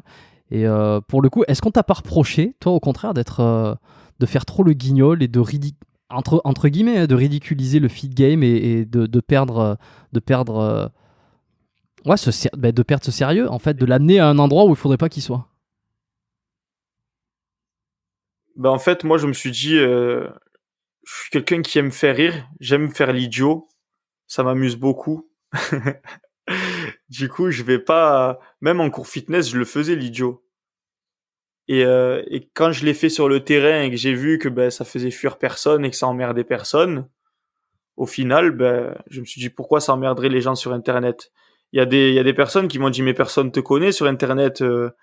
Attention, tu vas perdre vraiment en crédibilité en faisant ça peut-être. J'ai dit non, pourquoi? Si d'un côté, j'emmène du résultat, que je coach des gens, que je monte des avant-après, et que moi, j'arrive à me transformer, les gens me prendront au sérieux. Les gens, ils préfèrent mimer plutôt que d'entendre ce que tu dis. Ils préfèrent voir ta vitrine plutôt que d'écouter ce que tu dis. Du coup, je me suis dit, bon, je fais les choses sérieusement quand je m'entraîne, quand je mange. J'affiche un bon physique. Je fais l'idiot de temps en temps. Après, quand je prends mon intonation de mec sérieux et que je raconte comment faire pour prendre des pecs, comment ça, les gens, ils sont pas bêtes. C'est quand même des personnes qu'on a en face, c'est pas des chiffres. Et ils comprennent quand même que derrière, ben, il y a un gros travail et qu'il y a de la connaissance. Donc, franchement, moi, j'ai pas eu peur. Je me suis lancé, j'avais pas peur du tout. Vraiment pas peur de me faire passer pour un guignol. Mais c'est intéressant ce que tu dis, c'est assez juste, ouais, effectivement. Tu fais le guignol, tu peux faire le con, tu fais des vidéos qui visiblement n'ont pas. Enfin, où on peut te reprocher de pas être. Mais qu'est-ce qu'il fait lui, il est pas compétent, mais à un moment donné, quand on regarde un peu tes résultats aussi. Enfin, quand on regarde ton physique ou ta transformation, c'est là où ça parle beaucoup plus. On se dit, bon, ok, il fait le con, mais bon, à un moment donné, il peut se le permettre. C'est un peu l'idée, je pense. Et c'est l'idée que les gens en ont. C'est quand quelqu'un affiche des résultats, qu'ils soient physiques ou peu importe, on, on leur permet un petit, enfin, on leur fait confiance, on leur permet de faire d'autres choses tout en gardant leur confiance, tout en gardant la confiance qu'on peut avoir en eux sur ce qu'ils font. Il y a j'ai plein d'exemples en tête. Même, il faut apporter beaucoup de bonne humeur. Beaucoup de bonne humeur, tu vois. Il faut vraiment apporter ça, je pense. C'est vraiment ce dont on a besoin quand on va sur Internet. C'est vrai on est confronté à la réalité, une réalité où il n'y a pas de quoi être tout le temps heureux. Je le reconnais, tu vois. Il y a beaucoup de trucs qui font qu'il y a des petits problèmes, etc. Quand tu vas dans ton monde du travail, je prends par exemple l'opposé de mon métier, je trouve que enfin, c'est pas l'opposé total, mais les gens qui travaillent dans des hôpitaux, par exemple. Les gens qui travaillent dans des hôpitaux, ils sont confrontés à des gens qui n'ont pas décidé d'être là. Donc les gens, ils sont de mauvaise humeur, ben, c'est normal, ils sont malades, ils sont pas bien, les infirmiers, ils sont là pour essayer de les soutenir. Et c'est très difficile, c'est un métier qui est très très difficile. Et quand ils viennent à la salle, ces personnes du médical, ben, ils voient des personnes qui les accueillent avec un grand sourire, ça leur permet de se détendre et tout. C'est vraiment un moment divertissant, amusant, c'est tout bénef. Et en même temps, on les soigne, tu vois. Et sur Internet, je me dis, ben, tout le monde a un petit peu ce côté-là. Il a ses problèmes dans la vie du quotidien, etc. Bon, c'est un peu bateau, hein, mais nous, on leur apporte cette joie-là. Si on commence à leur apporter du négatif, à leur dire des trucs sombres et tout, c'est pas cool pour eux, tu vois. Même si on a toujours cette volonté de vouloir rester nous-mêmes, naturels, honnêtes à 100%, etc. et montrer quand ça va mal, ben, on a quand même cette conscience de se dire que non, il faut montrer le positif. Parce que les gens, ils ont besoin de voir du positif. Ils ont besoin de voir un mec qui fait le con, qui se prend pas au sérieux, qui s'amuse. Ils ont besoin de ça. Ils ont besoin de voir un dessin animé, en fait. Tu vois? Donc, moi, c'est comme ça que je vois les Et choses. ça, moi, Après, je me pose la question. Tu... Non, non, mais t'as raison. Mais ça, tu t'en es aperçu. Ce discours que tu tiens, c'est un truc que tu t'es aperçu parce que tu as fait des vidéos, tu as fait beaucoup de micro-trottoirs, donc des blagues dans la rue enfin, j'essaye de décrire pour ceux qui connaissent pas, mais ils iront voir ta chaîne, donc des pranks ou des questions, des micro-trottoirs, bon voilà, sur divers sujets autour de l'esthétique. Est-ce que c'est le fait de faire ça qui a fait que tu t'es rendu compte de tout ce que tu me dis, enfin des leçons que tu as apprises, ou tu le savais, tu t'en doutais, et c'est pour cette raison que tu as décidé de faire des vidéos plus légères ou plus légères que les fameux 3 exos? je suis un gros consommateur. C'est-à-dire que je regarde beaucoup YouTube. Je regarde beaucoup les gens inspirants, en fait. Tu vois, par exemple, moi, ce qui m'a lancé dans cette positivité, c'est un chanteur. Je sais pas si tu connais XXXTentacion. Bah, je connais de nom, je sais que c'est un rappeur, mais je connais pas plus que ça. Ouais. Bon, en gros, j'aimais beaucoup sa musique. Elle m'inspirait beaucoup. C'est quelqu'un qui aborde beaucoup la dépression, la mélancolie, tout ça, les ruptures amoureuses, les ruptures familiales, amicales, etc. Tout ce qui est très sombre. Mais dans sa musique, en fait, elle était, enfin, elle est toujours, hein. Je la trouvais très réconfortante. Et au-delà en fait de sa musique, j'ai voulu un petit peu découvrir le personnage. Et si tu veux, il arrivait à briller tout en disant des choses hyper positives. Tu vois, il disait des trucs très positifs et positifs. Oh, j'arrive même plus à parler. Je suis crevé. Je te jure, je suis KO. Il disait des trucs très positifs et ça m'a beaucoup inspiré en fait, parce que pour moi, pour briller, il fallait être badass. Tu vois, pour pas dire dégaine. Chez les Marseillais, on dit, putain, il est dégaine, regarde, c'est un tueur, regarde-le.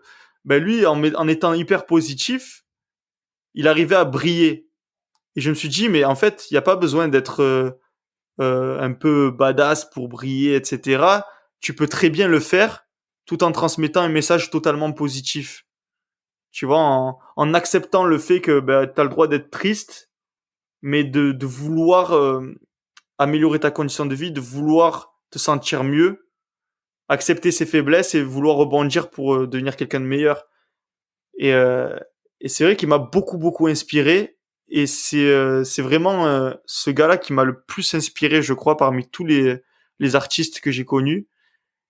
Et, euh, et c'est un peu ce que fait Thibaut InShape d'ailleurs. Hein. C'est du full positif. Il clash jamais, il est toujours dans le good vibes. Dans la bienveillance, ouais. Au début, je trouvais un petit peu ça fade, tu vois. Et finalement, je me suis rendu compte que le gars, en fait, il avait tout compris. Il a tout compris. C'est vraiment le mec parfaitement positif qui va pas se mêler de l'affaire des autres et qui va vraiment faire en sorte que un maximum de gens se retrouvent réconfortés par ses vidéos. Tu Ouais. penses que c'est plus facile d'être positif et de répandre du bonheur, comme tu dis, quand on est connu, quand on est Ouais, célèbre? c'est plus facile. Quand la vie nous réussit, oui, c'est beaucoup plus facile. Euh, je- Quand j'étais au collège, qu'il y a pas grand chose qui me réussissait, j'avais beaucoup de mal à être positif. J'étais la plupart du temps négatif, mais j'avais toujours cette volonté quand même de me sortir de là. Je voulais avoir de meilleures conditions de vie. Euh, c'est vrai que quand tu es vraiment dans de mauvaises conditions, c'est très difficile d'être positif, mais disons que tu seras jamais apte à devenir positif si tu ne fais rien si tu ne commences pas déjà à vouloir penser positif. Ça part d'une pensée pour moi. Comment tu prends soin de Pour ta aller plus santé loin même, je dirais ça part d'une pensée. Non, vas-y, termine, je t'en prie. Il y a juste un petit délai sur. Il y a un petit délai de retard, des fois, qui se corrige tout seul, mais je voulais pas te couper, je pensais que tu avais terminé. Je t'en prie, continue. Pour aller plus Il y a toujours loin, du je bruit. dirais que tout se déclenche par une pensée, puis après ça s'entretient par des habitudes. Et après les habitudes finiront par influencer la pensée. D'ailleurs, c'est une idée que j'ai voulu transmettre dans la vidéo où je tiens pendant un an. Enfin, comment je l'ai appelé cette vidéo? Oui, NoFap. Je tiens un an Euh, de pape. Je sais pas si tu l'as vu. je crois pas que Il y a j'avais peu de gens qui regardé ont celle. compris le. Ouais. Ouais, j'avais vraiment, tu vois, j'ai kiffé faire cette vidéo par exemple. Elle était totalement artistique. Tu vois, il y avait vraiment une volonté artistique derrière cette vidéo. C'était à travers le jeu des ongles peints en noir d'exprimer en fait le désir sexuel. Il y avait une main qui représentait la pensée, il y avait une main qui représentait l'acte. Et du coup, c'était pas mal. J'étais très très fier ma petite touche artistique. On rappelle juste que c'était. Donc, t'as passé un an en abstinence sexuelle complète. Hein. Total. Ouais, ben je suis toujours à l'heure d'aujourd'hui. Et ouais, ouais, c'est vraiment pas mal comme expérience. C'est plus du tout les mêmes relations que tu as par rapport à ça. Mais alors, quel changement physiologique, toi, t'as senti comment concrètement ça modifie son. Tu t'es senti différent. Et avant que tu répondes à cette question, je vais évidemment faire un petit clin d'œil au podcast que j'avais enregistré avec Jean-Marie Corda, qui est plus ou moins un spécialiste de. Enfin, pas un spécialiste du NoFap, mais en tout cas de la maîtrise de sa sexualité, on va dire. Je renvoie tous les auditeurs. Alors attention, je les renvoie, mais en prenant des pincettes. Soyez ouverts d'esprit, épisode 37 avec Jean-Marie Corda, qui nous parle de comment la prostitution peut être une super thérapie. Je fais très rarement une pub de cet épisode parce que c'est un épisode que j'ai volontairement pas mis sur YouTube, que j'ai laissé juste en podcast, parce que je voulais éviter d'avoir trop de retours un petit peu clivants. Même si j'en ai eu finalement de très positifs, parce que au-delà du fait qu'ils disent des choses assez choquantes et de premier abord, c'est très intéressant. Donc j'invite tout le monde à écouter tout ce qui concerne la consommation du porno, la masturbation, etc. On en parle pas mal, on parle de plein de sujets. Voilà, je fais une toute petite pub pour cet épisode-là. Et je reviens vers toi donc pour que tu me dises qu'est-ce que ça a changé physiologiquement pour toi d'être en abstinence totale. Alors, je vais pas te mytho, physiologiquement, au niveau force, ben, ça a rien changé. Absolument rien du tout. Le premier mois, ben, tu vas avoir une hausse d'agressivité, personnellement. Premier mois, tu as une hausse d'agressivité. Après, ça stagne. Après, ça monte, ça descend, comme d'habitude. Et après, physiologiquement, toujours, tu as les pollutions nocturnes. C'est-à-dire que le corps active un mécanisme qui fait que tu es obligé de faire vidange, comme j'aime bien le dire. Moi, je suis pudique. Je suis très pudique et implicite. Voilà. Si vous voulez du hardcore et du franc-parler, allez voir Corda, comme il a dit. Tu le connais, Je Jean-Marie? connais le personnage, je connais très bien. Okay. Je respecte totalement ce qu'il fait. Hein. Je suis pas du genre à faire du drama, etc. Mais moi, je suis pas du tout dans la même approche que lui par rapport à la sexualité. Lui, il est dans la pratique pour se découvrir. Et moi, j'avoue que c'est grâce justement à mon abstinence que j'ai découvert une autre partie de la sexualité que je connaissais pas. Tu vois, qui est plus liée à l'imaginaire plutôt que à l'acte. Ouais. Et du coup, bon, après, c'est chacun son truc. Je sais qu'il y a des profils qui vont plus correspondre à son profil à lui. Il y a des profils qui vont correspondre aux miens. C'est bien pour ça que la diversité existe. C'est tant mieux, d'ailleurs. Mais par exemple, c'est quoi le message que tu veux faire passer qui serait différent de celui de Jean-Marie Corda ou d'autres d'ailleurs, hein.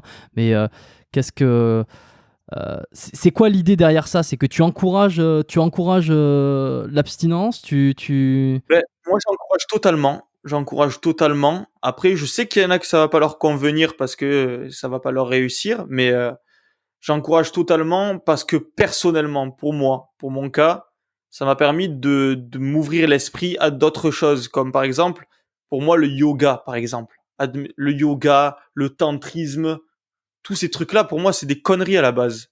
Mais vraiment, j'ai aucune considération pour ce genre de trucs. Alors que pourtant, ça a perduré des années et des années. Et le fait, en fait, de m'abstenir, ça m'a ouvert l'esprit à de nouvelles choses, comme par exemple le yoga. J'ai commencé à méditer. Tu vois, pour moi, c'est devenu une option qui est à explorer maintenant. Alors qu'auparavant, ben, j'étais très terre à terre. Tu vois, Marseille, tu vas parler de yoga aux gens, ils vont dire qu'est-ce que c'est ce truc. Tu vois ce que je veux te dire? C'est pas les mêmes mentalités que tu vas à Paris, par exemple. J'imagine que ça se pratique beaucoup le, la réflexologie, les trucs comme ça, tu vois. Mais ici, c'est pas dans les mœurs. Donc, tu dis, je fais du yoga à une meuf de mon âge. Enfin, mon âge, ça va. Mais, tu vois, dans le passé, un petit peu, si tu dis ça, bof, ça passe pas bien. Genre, on va te prendre pour un illuminé, un mec perché, comme on dit. Mais le fait d'avoir fait justement l'abstinence, ça m'a ouvert justement à ces autres choses. D'ailleurs, je pense que Corda, il fait du taoïsme, il me semble. Un ouais, truc comme ça. qu'il a Voilà, bah, réadapté à sa sauce un peu, si je puis me permettre. ouais, bah, du coup, le fait d'avoir fait de l'abstinence, ça m'a ouvert à ce genre de truc. Alors qu'à la base, je suis pas du tout fervent de ce genre de pratique. Pour moi, le yoga, bah, c'est l'ennui total. Maintenant, le jeudi, je me suis consacré une journée à la méditation, à l'assouplissement, à la réflexion. Tu vois, ça m'a ouvert à d'autres choses.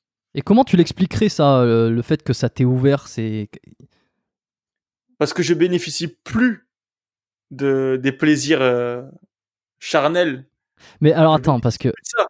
je vais avoir une petite question bête quand même, mais est-ce que t'as une copine ou quelqu'un Non, dans ta vie, non? non, non.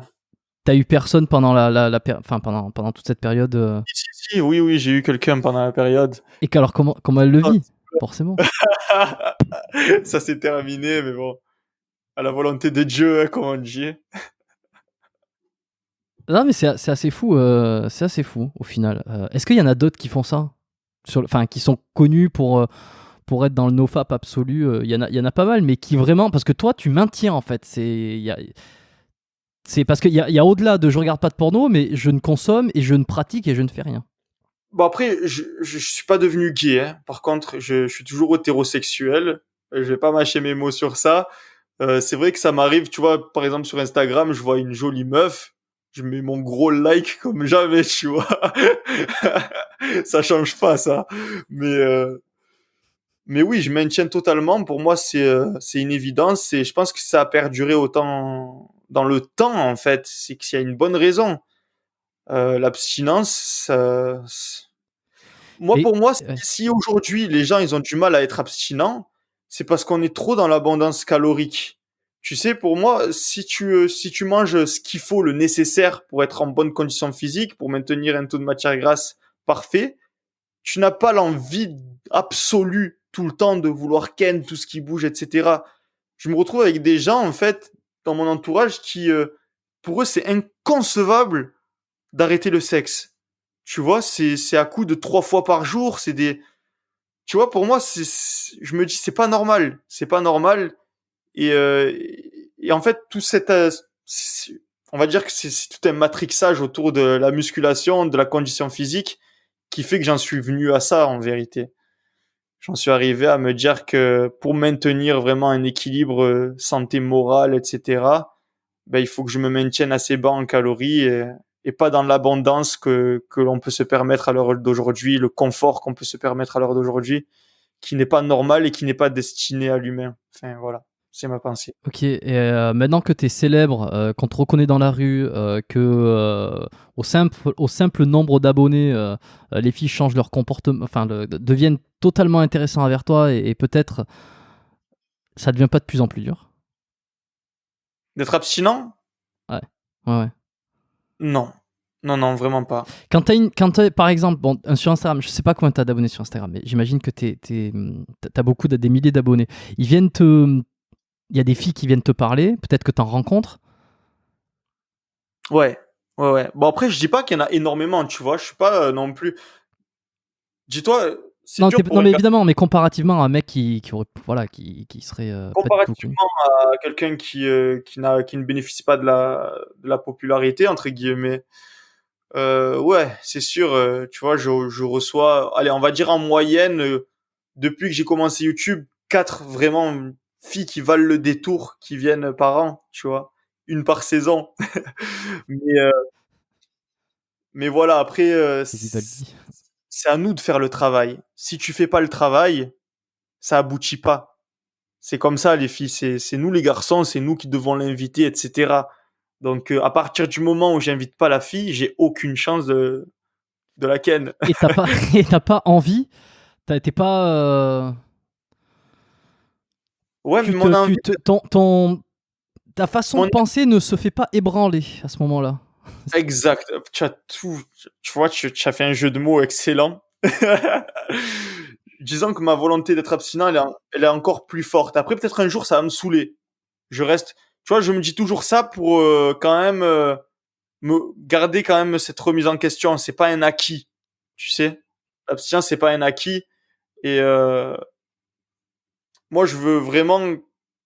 Tu vois, en fait, le fait d'avoir réussi sur YouTube, d'avoir réussi ce qui me passionne et de vivre en fait de ce qui m'amuse, je commence à reprendre espoir de faire une famille parfaite, tu vois, avec une fille bien, respectable, respectée, et faire mon petit cocon familial, etc.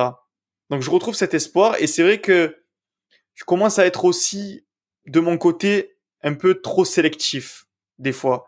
Tu vois, dès qu'il y a un petit truc, un petit détail qui me fait fuir en gros, tu vois, par exemple la meuf, ben je dis au hasard un exemple tout con. Peut-être les gens ils vont me prendre pour un fou, mais il y a un jour où je discutais avec une fille. Bon, déjà, dans l'attitude, elle me semblait un petit peu bizarre, tu vois, dans le sens un peu faux folle. Et un soir, elle m'a arrêté de me répondre à 21h. Et le lendemain, à 14h, elle m'envoie un message en me disant DSL, je m'étais endormi. Pour moi, c'est logique, elle a passé la nuit avec un mec, tu vois. Du coup, à partir de ce moment-là, je suis catégorique, tu vois. Pour moi, j'arrête pas de lui parler. J'arrête pas de catégorique en mode je bloque. En gros, je discute, mais dans ma tête, c'est clair et net. Cette fille-là, ben, je compte pas me mettre sérieusement avec, etc., etc. Étant donné que si je fais ça, justement, c'est pour ne pas être hypocrite et envers moi-même et choisir une fille qui vraiment vaut le coup et que moi, je sois légitime à prétendre à avoir une fille qui vaille le coup. Voilà, c'est ça le. Parce qu'en fait, tu t'empêches pas forcément de rencontrer des filles, de discuter avec des gens et de voir où c'est que ça peut mener. Ça t'est arrivé dans le passé de développer les débuts d'une relation et puis au moment où tu donnes tes principes d'abstinence, euh, tu vois que ça va pas le faire du côté de la personne? Non, au contraire, ça plaît. Hein. Après, je sais pas, c'est peut-être. Disons que quand tu C'est dis l'idée du ça, défi, c'est l'idée du challenge aussi. Peut-être quand tu dis ça, c'est hyper, ça donne de la curiosité. Mais si ça t'es peut hyper faire, sérieux, ça peut faire fuir de fou. Ça peut faire fuir de fou parce que ça veut dire, ouais, moi, je veux me marier. Ça veut dire ça, en gros. mhm. Tu vois?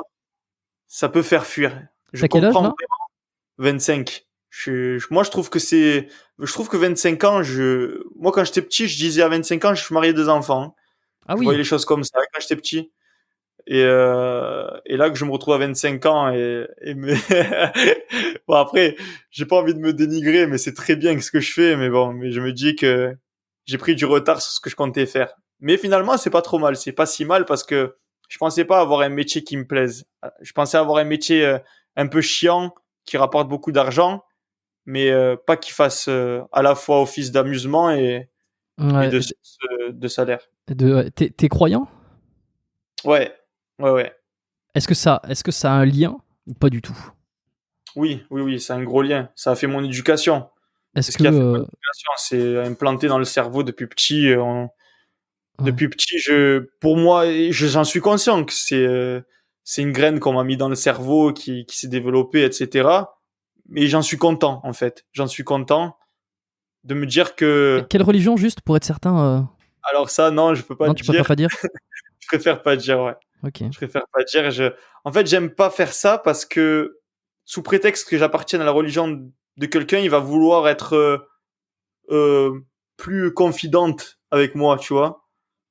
En anglais, confident, genre, il va se sentir lié à moi alors que peut-être qu'il aura pas du tout la même interprétation que moi j'ai. Ouais, c'est bon, je vois, je Tu vois, comprends. Ouais.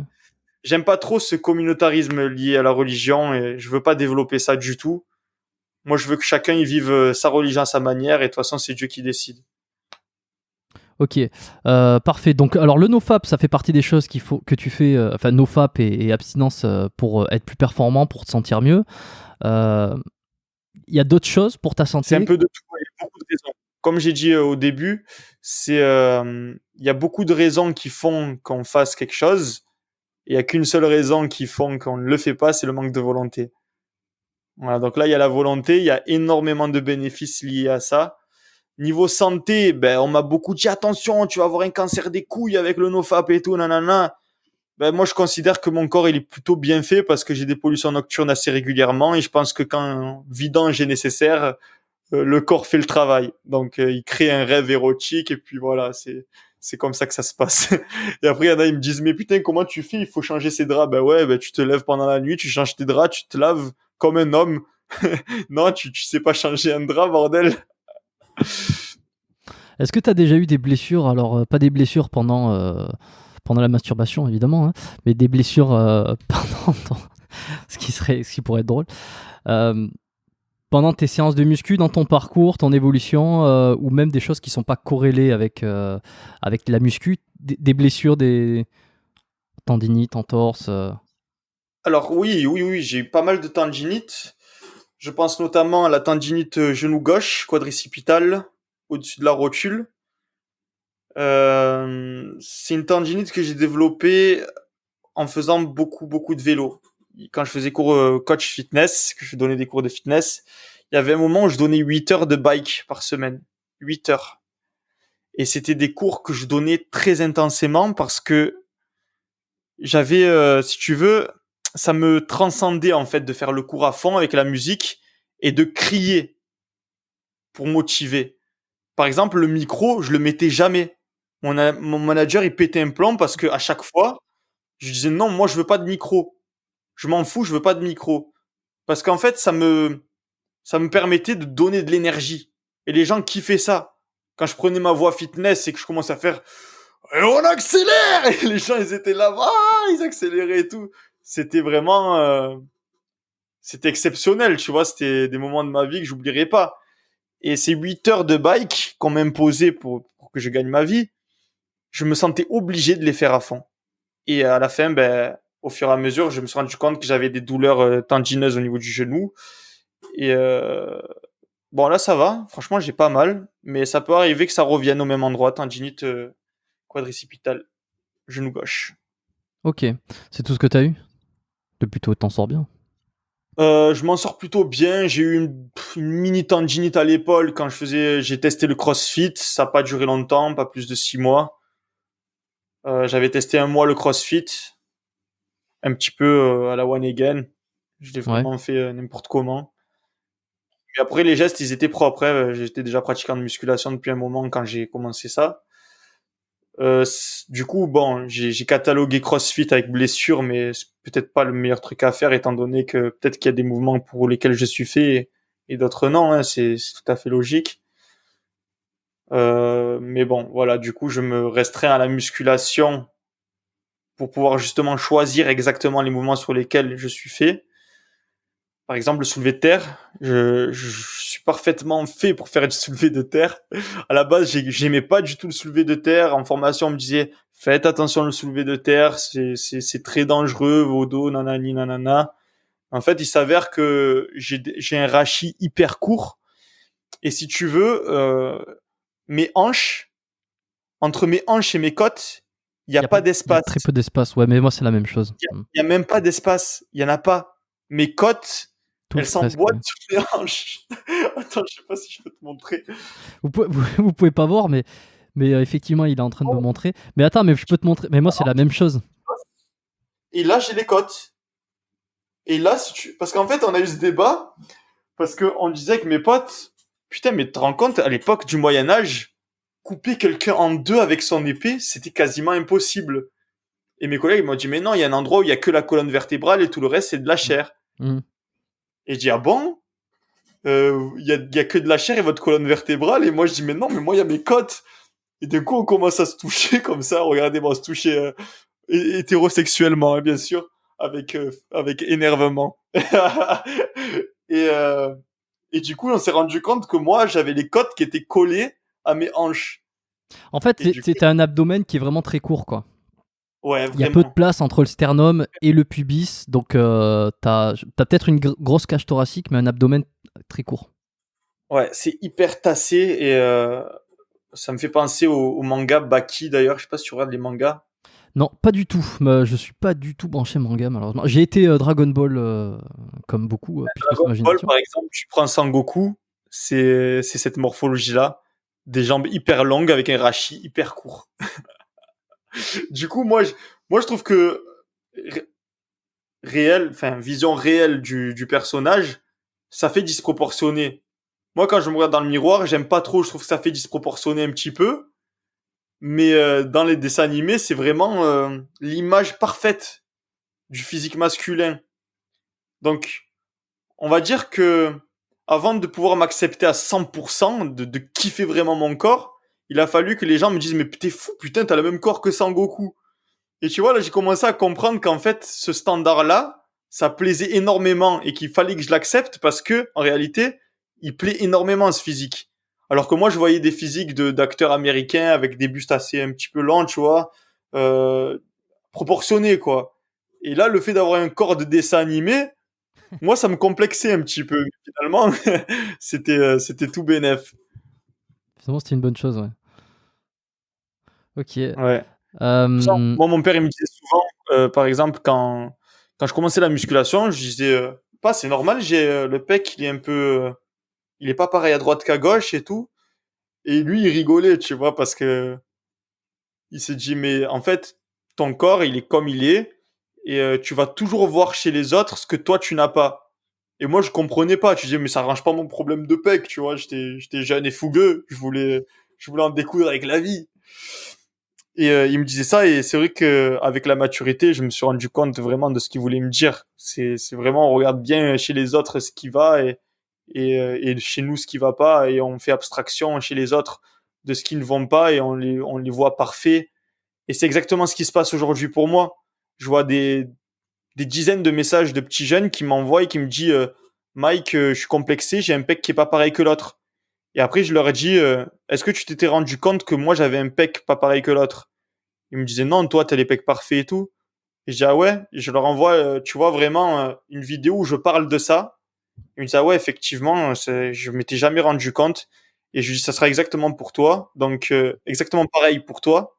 Donc, contente-toi de développer et fais-toi un volume qui soit tel que plus personne remarque ta dissymétrie. Bien Et tu sûr. vois, Ouais. du coup, c'est double bénéfice parce que ça les motive et en même temps, ça les rassure. Et ça fait plaisir de justement rassurer les personnes qui traversent ça. Est-ce que tu vois des ostéos, des kinés qu'est-ce que tu fais un petit peu au quotidien pour être au top de ta forme? Pour essayer en tout cas d'être dans soit la guérison, soit la prévention des blessures. J'avais eu un petit problème cervical dû à un accident. J'étais allé voir une kiné. Mais à part ça, je suis vraiment jamais allé voir un médecin. D'ailleurs, je suis en train de tourner une vidéo actuellement et où je me suis fait vraiment une blessure au cervical. Et, euh, et si je m'étais pas échauffé, franchement, j'aurais pu prendre très très cher. Très Qu'est-ce très cher. qu'est-ce que t'as fait? Dis-moi, on va te faire un diagnostic en direct. Non, c'est pas vrai. Combat MMA, j'ai eu une hyperflexion du cou. En fait, j'ai voulu faire une roulade pour m'échapper d'une omoplata. C'est une clé de bras, si tu veux, un petit peu bizarre, très difficile à placer.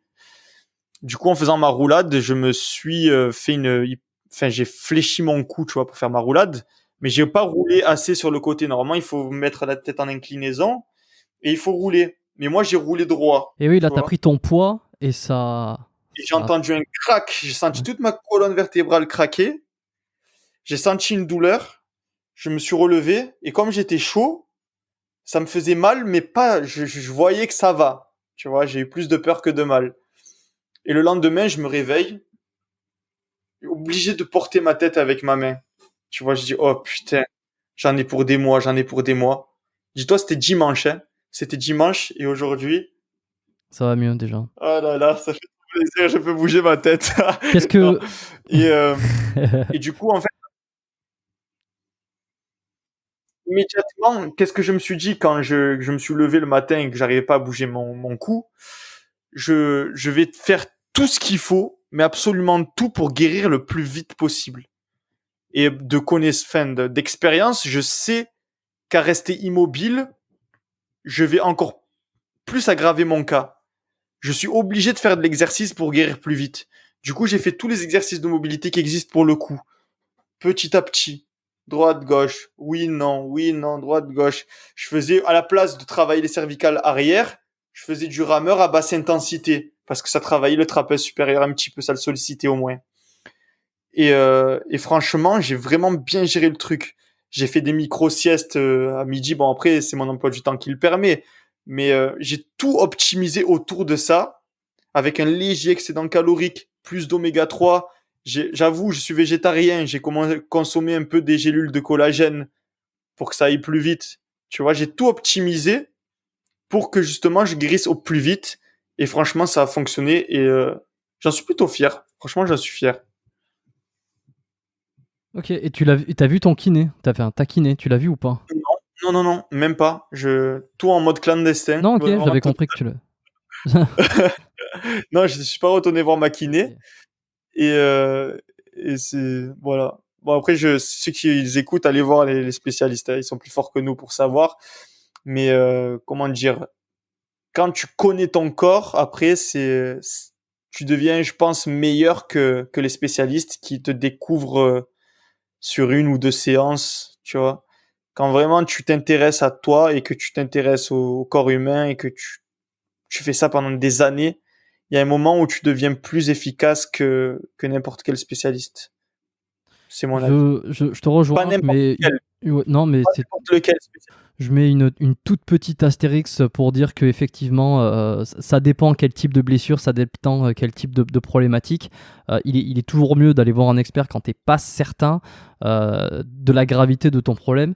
Mais là où je te rejoins à 200%, et même si je suis ostéopathe et que ça desservirait un petit peu mes intérêts, c'est qu'en réalité, quelqu'un qui fait du sport depuis longtemps, qui se connaît extrêmement bien, effectivement, il part avec de très solides bases. Après, est-ce que ça veut dire qu'il peut jamais se blesser et jamais avoir besoin d'aide? Non.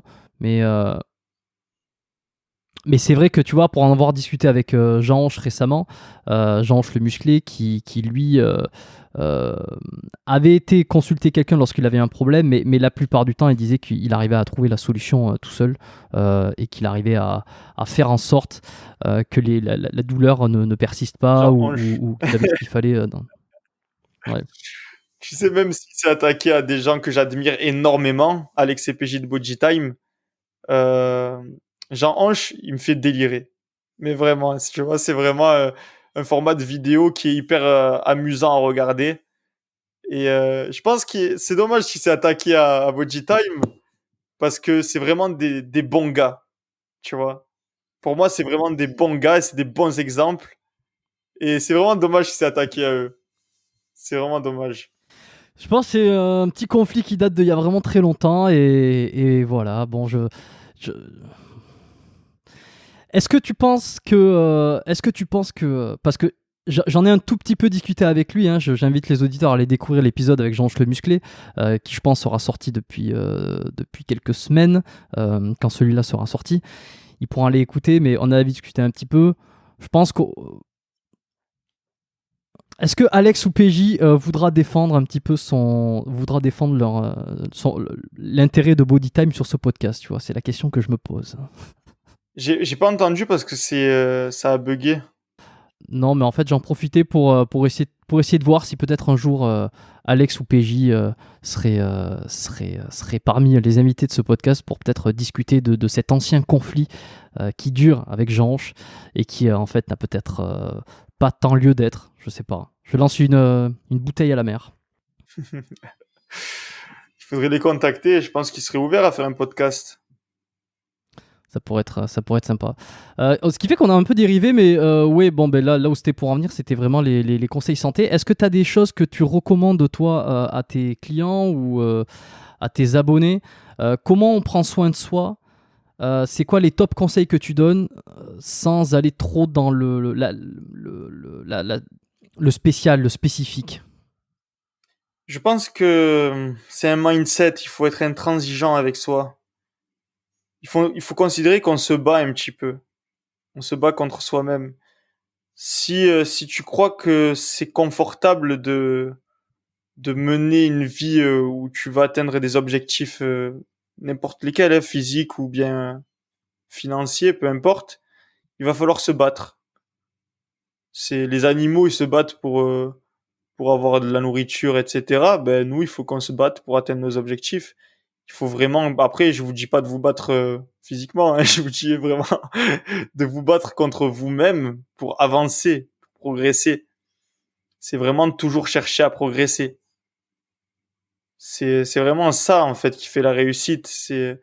Et quand tu comprends que des petits trucs, des petits détails qui pour toi semblent vraiment infimes, tu vois, ça change la donne. C'est là que tu vas vraiment exceller dans ton domaine. Il y a trop de trucs à explorer, tellement de trucs à explorer. Ne serait-ce que la douche froide, par exemple. Ça paraît bête, hein, mais juste le fait de prendre une douche froide, ça modifie le cours de ta journée. C'est incroyable comme c'est puissant, en fait. Il y a plein de trucs. Mais après, voilà, si tu veux qu'on soit vraiment général, mange bien et fais du sport, tout simplement. Mais non, moi, je mais pense que c'est un mindset. C'est intéressant ce que tu dis parce que je me suis un peu mal exprimé quand je parlais de pas être spécifique, mais en réalité, là, tu viens de dire quelque chose de super intéressant sur la douche froide, qui est pas quelque chose qui est souvent souvent amené sur ce podcast. On parle de plein de trucs, les conseils sont variés, sont toujours plus ou moins réfléchis. La douche froide n'est pas un truc qui revient souvent. J'en avais parlé avec Steve Compagnon là, sur tout ce qui était les techniques de récupération pour sportifs. Et c'est pas un truc qu'on mentionne beaucoup. On m'a parlé c'était Sean m'a parlé beaucoup du sommeil, que c'était hyper important le sommeil, mais la douche froide, je t'avoue que je suis un peu réticent pour la douche froide. Ça m'est arrivé d'en prendre, effectivement ça fait beaucoup de bien, mais putain, faut s'accrocher pour faire ça tous les jours, quoi, hein. Mais en fait, il y a des personnes qui inspirent, tu vois, qui imposent le respect même, j'ai envie de dire. Comme Wim Hof, qui accomplit des exploits mais extraordinaires par rapport au froid. Et tu te dis, il faut l'explorer, il faut l'explorer. On est sur Terre, on est vivant, on a des possibilités et on le fait pas. Après, oui, il faut que ça reste sain, tu vois, il faut que ça soit relativement sain. Je vous dis pas non plus de prendre des drogues, de tout tester, tout ce qui existe, etc. J'ai quand même cette limite-là de me dire, il faut que ça reste le plus sain et naturel possible. Mais il y a tellement de choses à explorer. Tu vois, là je suis vraiment dans en fait, là, je parle pas pour les débutants, je parle vraiment pour les avancés qui ont une certaine maturité. Je me dis qu'il faut qu'on découvre un maximum de choses. Tu vois, je suis peut-être dans la période de ma vie où j'ai envie de voyager, etc. Mais c'est ce que je me dis actuellement. Voilà, ne prenez pas ça comme une parole intemporelle. Peut-être que quand j'aurai fait le tour du monde, je dirai l'essentiel, c'est chez vous, et c'est près des vôtres. Ok, c'est intéressant. Super. Pour terminer cet épisode, je vais te poser trois petites questions de fin. La première question, si on pouvait revenir 10 ans en arrière, c'est quoi le meilleur conseil que tu aurais besoin d'entendre? Crois en tes rêves.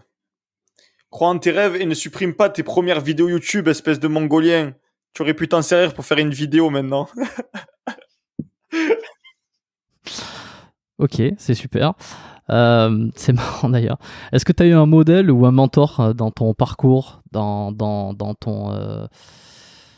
ta vie? Bon, ta vie, t'as 25 ans, mais jusque-là, est-ce que tu as eu un modèle ou un mentor, comme je disais? Ben, en premier lieu, mon grand-père et mon père, qui sont mes premiers modèles. Et sinon, en tant qu'artiste, comme j'ai dit tout à l'heure, c'était X, le rappeur américain. Ouais. Et voilà, hein. Après, il y en a, j'ai beaucoup, enfin, on va dire qu'il y a beaucoup de gens qui m'inspirent, énormément de gens qui m'inspirent. Il y a beaucoup de gens qui m'inspirent, vraiment. Par exemple, Conor Murphy, c'est quelqu'un qui m'inspire beaucoup aussi. Tu vois, j'ai repris son concept du débâchage et là, maintenant, il fait du yoga et je t'avoue que je me dis, mais franchement, c'est pas mal, en fait, ces conneries de pragmatic yoga, là. Après, lui, il le fait d'une façon hyper drôle parce qu'il prend des actrices X et il commence à respirer avec elles, genre, mais c'est vraiment marrant à voir. D'un autre côté, il y a des gens qui disent qu'il déraille. Moi, je pense qu'il est en train d'explorer un nouveau domaine qui lui réussit, qui lui plaît. Tu vois, donc, on peut pas vraiment le juger pour ça, mais je comprends que la plupart des gens ne comprennent pas le délire et se disent qu'il a complètement pété un câble. Dernière question. Est-ce qu'il y a un livre qui t'a marqué, quel qu'il soit, et que tu as envie de me recommander à moi, d'abord, pour que je puisse Totalement. améliorer ma liste de Total. lecture et à tous ceux qui nous écoutent aussi? C'est le livre que je considère comme mon livre préféré, hein, qui m'a le plus marqué. C'est le livre La vie est une bulle de savon par Osho. Osho Ok, bah qui, je vois qui est Osho, ouais. Qui est décrié, hein, dans un sens aussi. c'est un anti-religion, hein, Osho, tu vois, pour le coup. Hmm. Et, euh, et c'est vrai que son livre, il m'a... En fait, il y a aussi les circonstances. Tu vois, quand on apprécie un art, c'est que il y a les circonstances autour. C'est-à-dire que c'est un moment peut-être de notre vie où on vit des choses particulières, etc. Et moi, je te cache pas que quand j'ai lu La vie est une bulle de savon de Osho, c'était la période la plus difficile de ma vie. Et, euh, et ça m'a beaucoup marqué parce que ça m'a beaucoup aidé. Ça m'a beaucoup aidé et ça m'a fait passer un cap en sagesse, vraiment. Ok, c'est une première recommandation, on me l'avait jamais donnée. Je le laisserai la référence dans la description, dans les notes de l'épisode comme d'habitude. Ceux qui débutent dans la vie, j'ai un autre livre à recommander, c'est Mieux communiquer au travail pour les nuls. Et ça, vraiment, ça a fait pop un petit peu ma façon de vendre, ma façon de communiquer avec mes supérieurs. Ça m'a fait vraiment prendre un grade, mais de fou. Vraiment, si vous êtes dans une entreprise ou que vous devez vendre quelque chose ou quoi, mieux communiquer au travail pour les nuls. Le livre, il doit coûter 10 euros, un truc comme ça, et il peut te rapporter des centaines d'euros derrière, donc pas mal du tout. Est-ce que tu as des projets à venir 2021 malgré le bordel ambiant? Des choses excitantes qui pourraient arriver cette année? Mon film solide, enfin le film de ma vie, sur lequel les gens vont pouvoir vraiment découvrir. Tu vois, là, on est sur un podcast assez format rapide. Du coup, c'est pas totalement représentatif de comment je suis, etc. Mais il y a un film qui va sortir, qui a été fait par des potes à moi du lycée qui sont devenus documentaires. Il y en a un qui est devenu caméraman, cinéaste, donc vraiment pour le film. Et il y en a un autre qui est devenu documentaire et qui fait des scénars, tu sais, carrément de documentaires. Et du coup, comme c'est leur travail et que moi je suis devenu youtubeur, ils ont voulu faire un film carrément sur ma vie et suivre mon ascension sur YouTube de mes. Ben, il a commencé à me filmer, j'avais 10 000 abonnés et il continue de me Ah ouais. filmer à l'heure d'aujourd'hui, j'en ai 210 000. Donc Mais tu là, peux ça lui fait des centaines d'heures de rush qu'il va falloir trier. des Il centaines faudrait... d'heures de rush où il m'a suivi. On voit mon petit côté fou avec mes amis, tu vois, les amis avec qui j'allais en teuf, etc., et avec qui j'ai passé les meilleurs moments de toute ma vie. Et les moments où je me retrouve un peu seul et que j'ai des vraies réflexions sur la vie, etc. Donc, pour les gens qui veulent vraiment découvrir ma personnalité, etc., ça sera sur ce film. Et pour moi, c'est un gros projet parce que il y a quand même des images de mon grand-père, etc., qui s'expriment et c'est vraiment profond, on va dire. C'est bien Ça, plus que ça sort quand, ça? une vidéo YouTube. Alors, on fait le dernier tournage en avril. En avril, putain, je crois qu'ils ont fait cuire du piment dans la cuisine. C'est no fake. Je suis pas en train de pleurer, les gars. Commencez pas à dire que je suis en train de pleurer. Parce qu'il y a un piment qui est en train de cuire dans la cuisine. Mais c'est au bon moment, hein, c'est au bon moment. C'était émouvant, là, quand tu parles du projet de ta vie, du film de ta vie. Donc, Magnifique, magnifique. ouais. Du coup, en avril, on fait la dernière séquence. Les séquences, elles durent 2 semaines. Donc là, je fais en sorte d'être bien sec pour représenter les beaux jours, tu sais, parce que à chaque fois que viennent les beaux jours, c'est là que j'essaye d'être le plus sec possible. Pour plaire aux filles, évidemment. Exactement. Après, disons que il y a ça, mais il y a aussi le fait Plaisanter. que quand tu es en vidéo et que tu as une image à présenter, il suffit que tu prennes un tout petit peu de gras et ces enfoirés dans les commentaires, ils te le disent, hein, ils te le font remarquer que tu as pris du gras. Ils te disent, ah, comment ça, t'es plus au top de ta forme, hein. Du coup, maintenant, il y a cette pression sociale un petit peu qui joue et j'en suis très content d'ailleurs parce que ça me force à rester au top de ma forme. Du coup, là, la dernière session en avril et ils espèrent finir de monter le film cette année. Et après, on va voir sur quelle chaîne ou sur quel festival on pourra publier le film. Voilà. Ok, ah ouais, ça va être une sortie.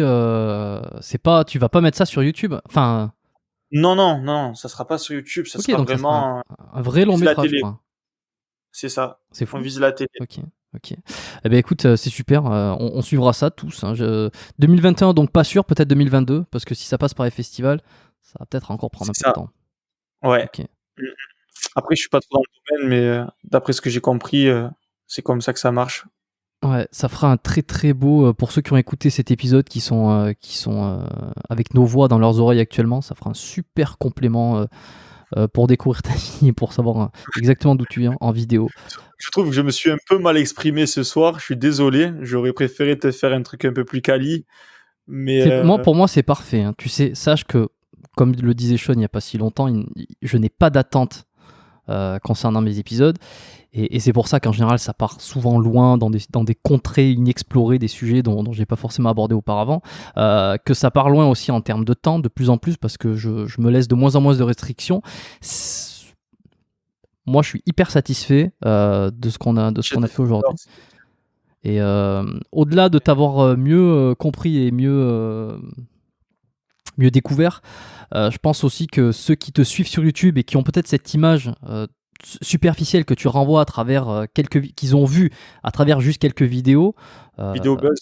Ouais, c'est ça. Ils auront peut-être l'occasion de savoir un petit peu plus qui est Solid Mike et d'où il vient, pourquoi il fait tout ça. Et cette idée et ce rapport à la célébrité 2.0, j'ai envie de dire. Quand je dis 2.0, parce que c'est la nouvelle célébrité des réseaux où tu as explosé en peu de temps et tu peux donner maintenant ton feedback de comment tu l'as vécu, comment tu le vis et quels sont les projets qui vont en découler de tout ça. Dans le film, j'en parle, je dis que c'est la célébrité accessible à tous. Je considère que, sans vouloir être sans fausse modestie, je considère que j'ai pas vraiment de talent. Tu sais, je trouve que mon seul attribut, c'est d'en avoir envie, d'avoir la volonté de faire et de travailler. Vraiment de travailler par la répétition. Comme disait, je crois que c'est Jacques Brel qui disait ça, qui disait le talent n'existe pas, c'est juste de la répétition et du travail. Si je dis pas de bêtises, c'est lui qui... Attends, je vais juste taper ça pour voir son visage. Juste à son visage, je vais savoir si c'est lui qui a dit ça. Mais c'est largement possible. Je suis pas un... Ouais, c'est lui. C'est lui qui disait qu'il n'y avait pas de talent, mais juste de la discipline, de la rigueur dans le travail qui faisait que les gens réussissaient. Je pense que il y a des gens qui ont du talent. Il y a des gens qui ont du talent qui auront moins besoin de travailler pour réussir.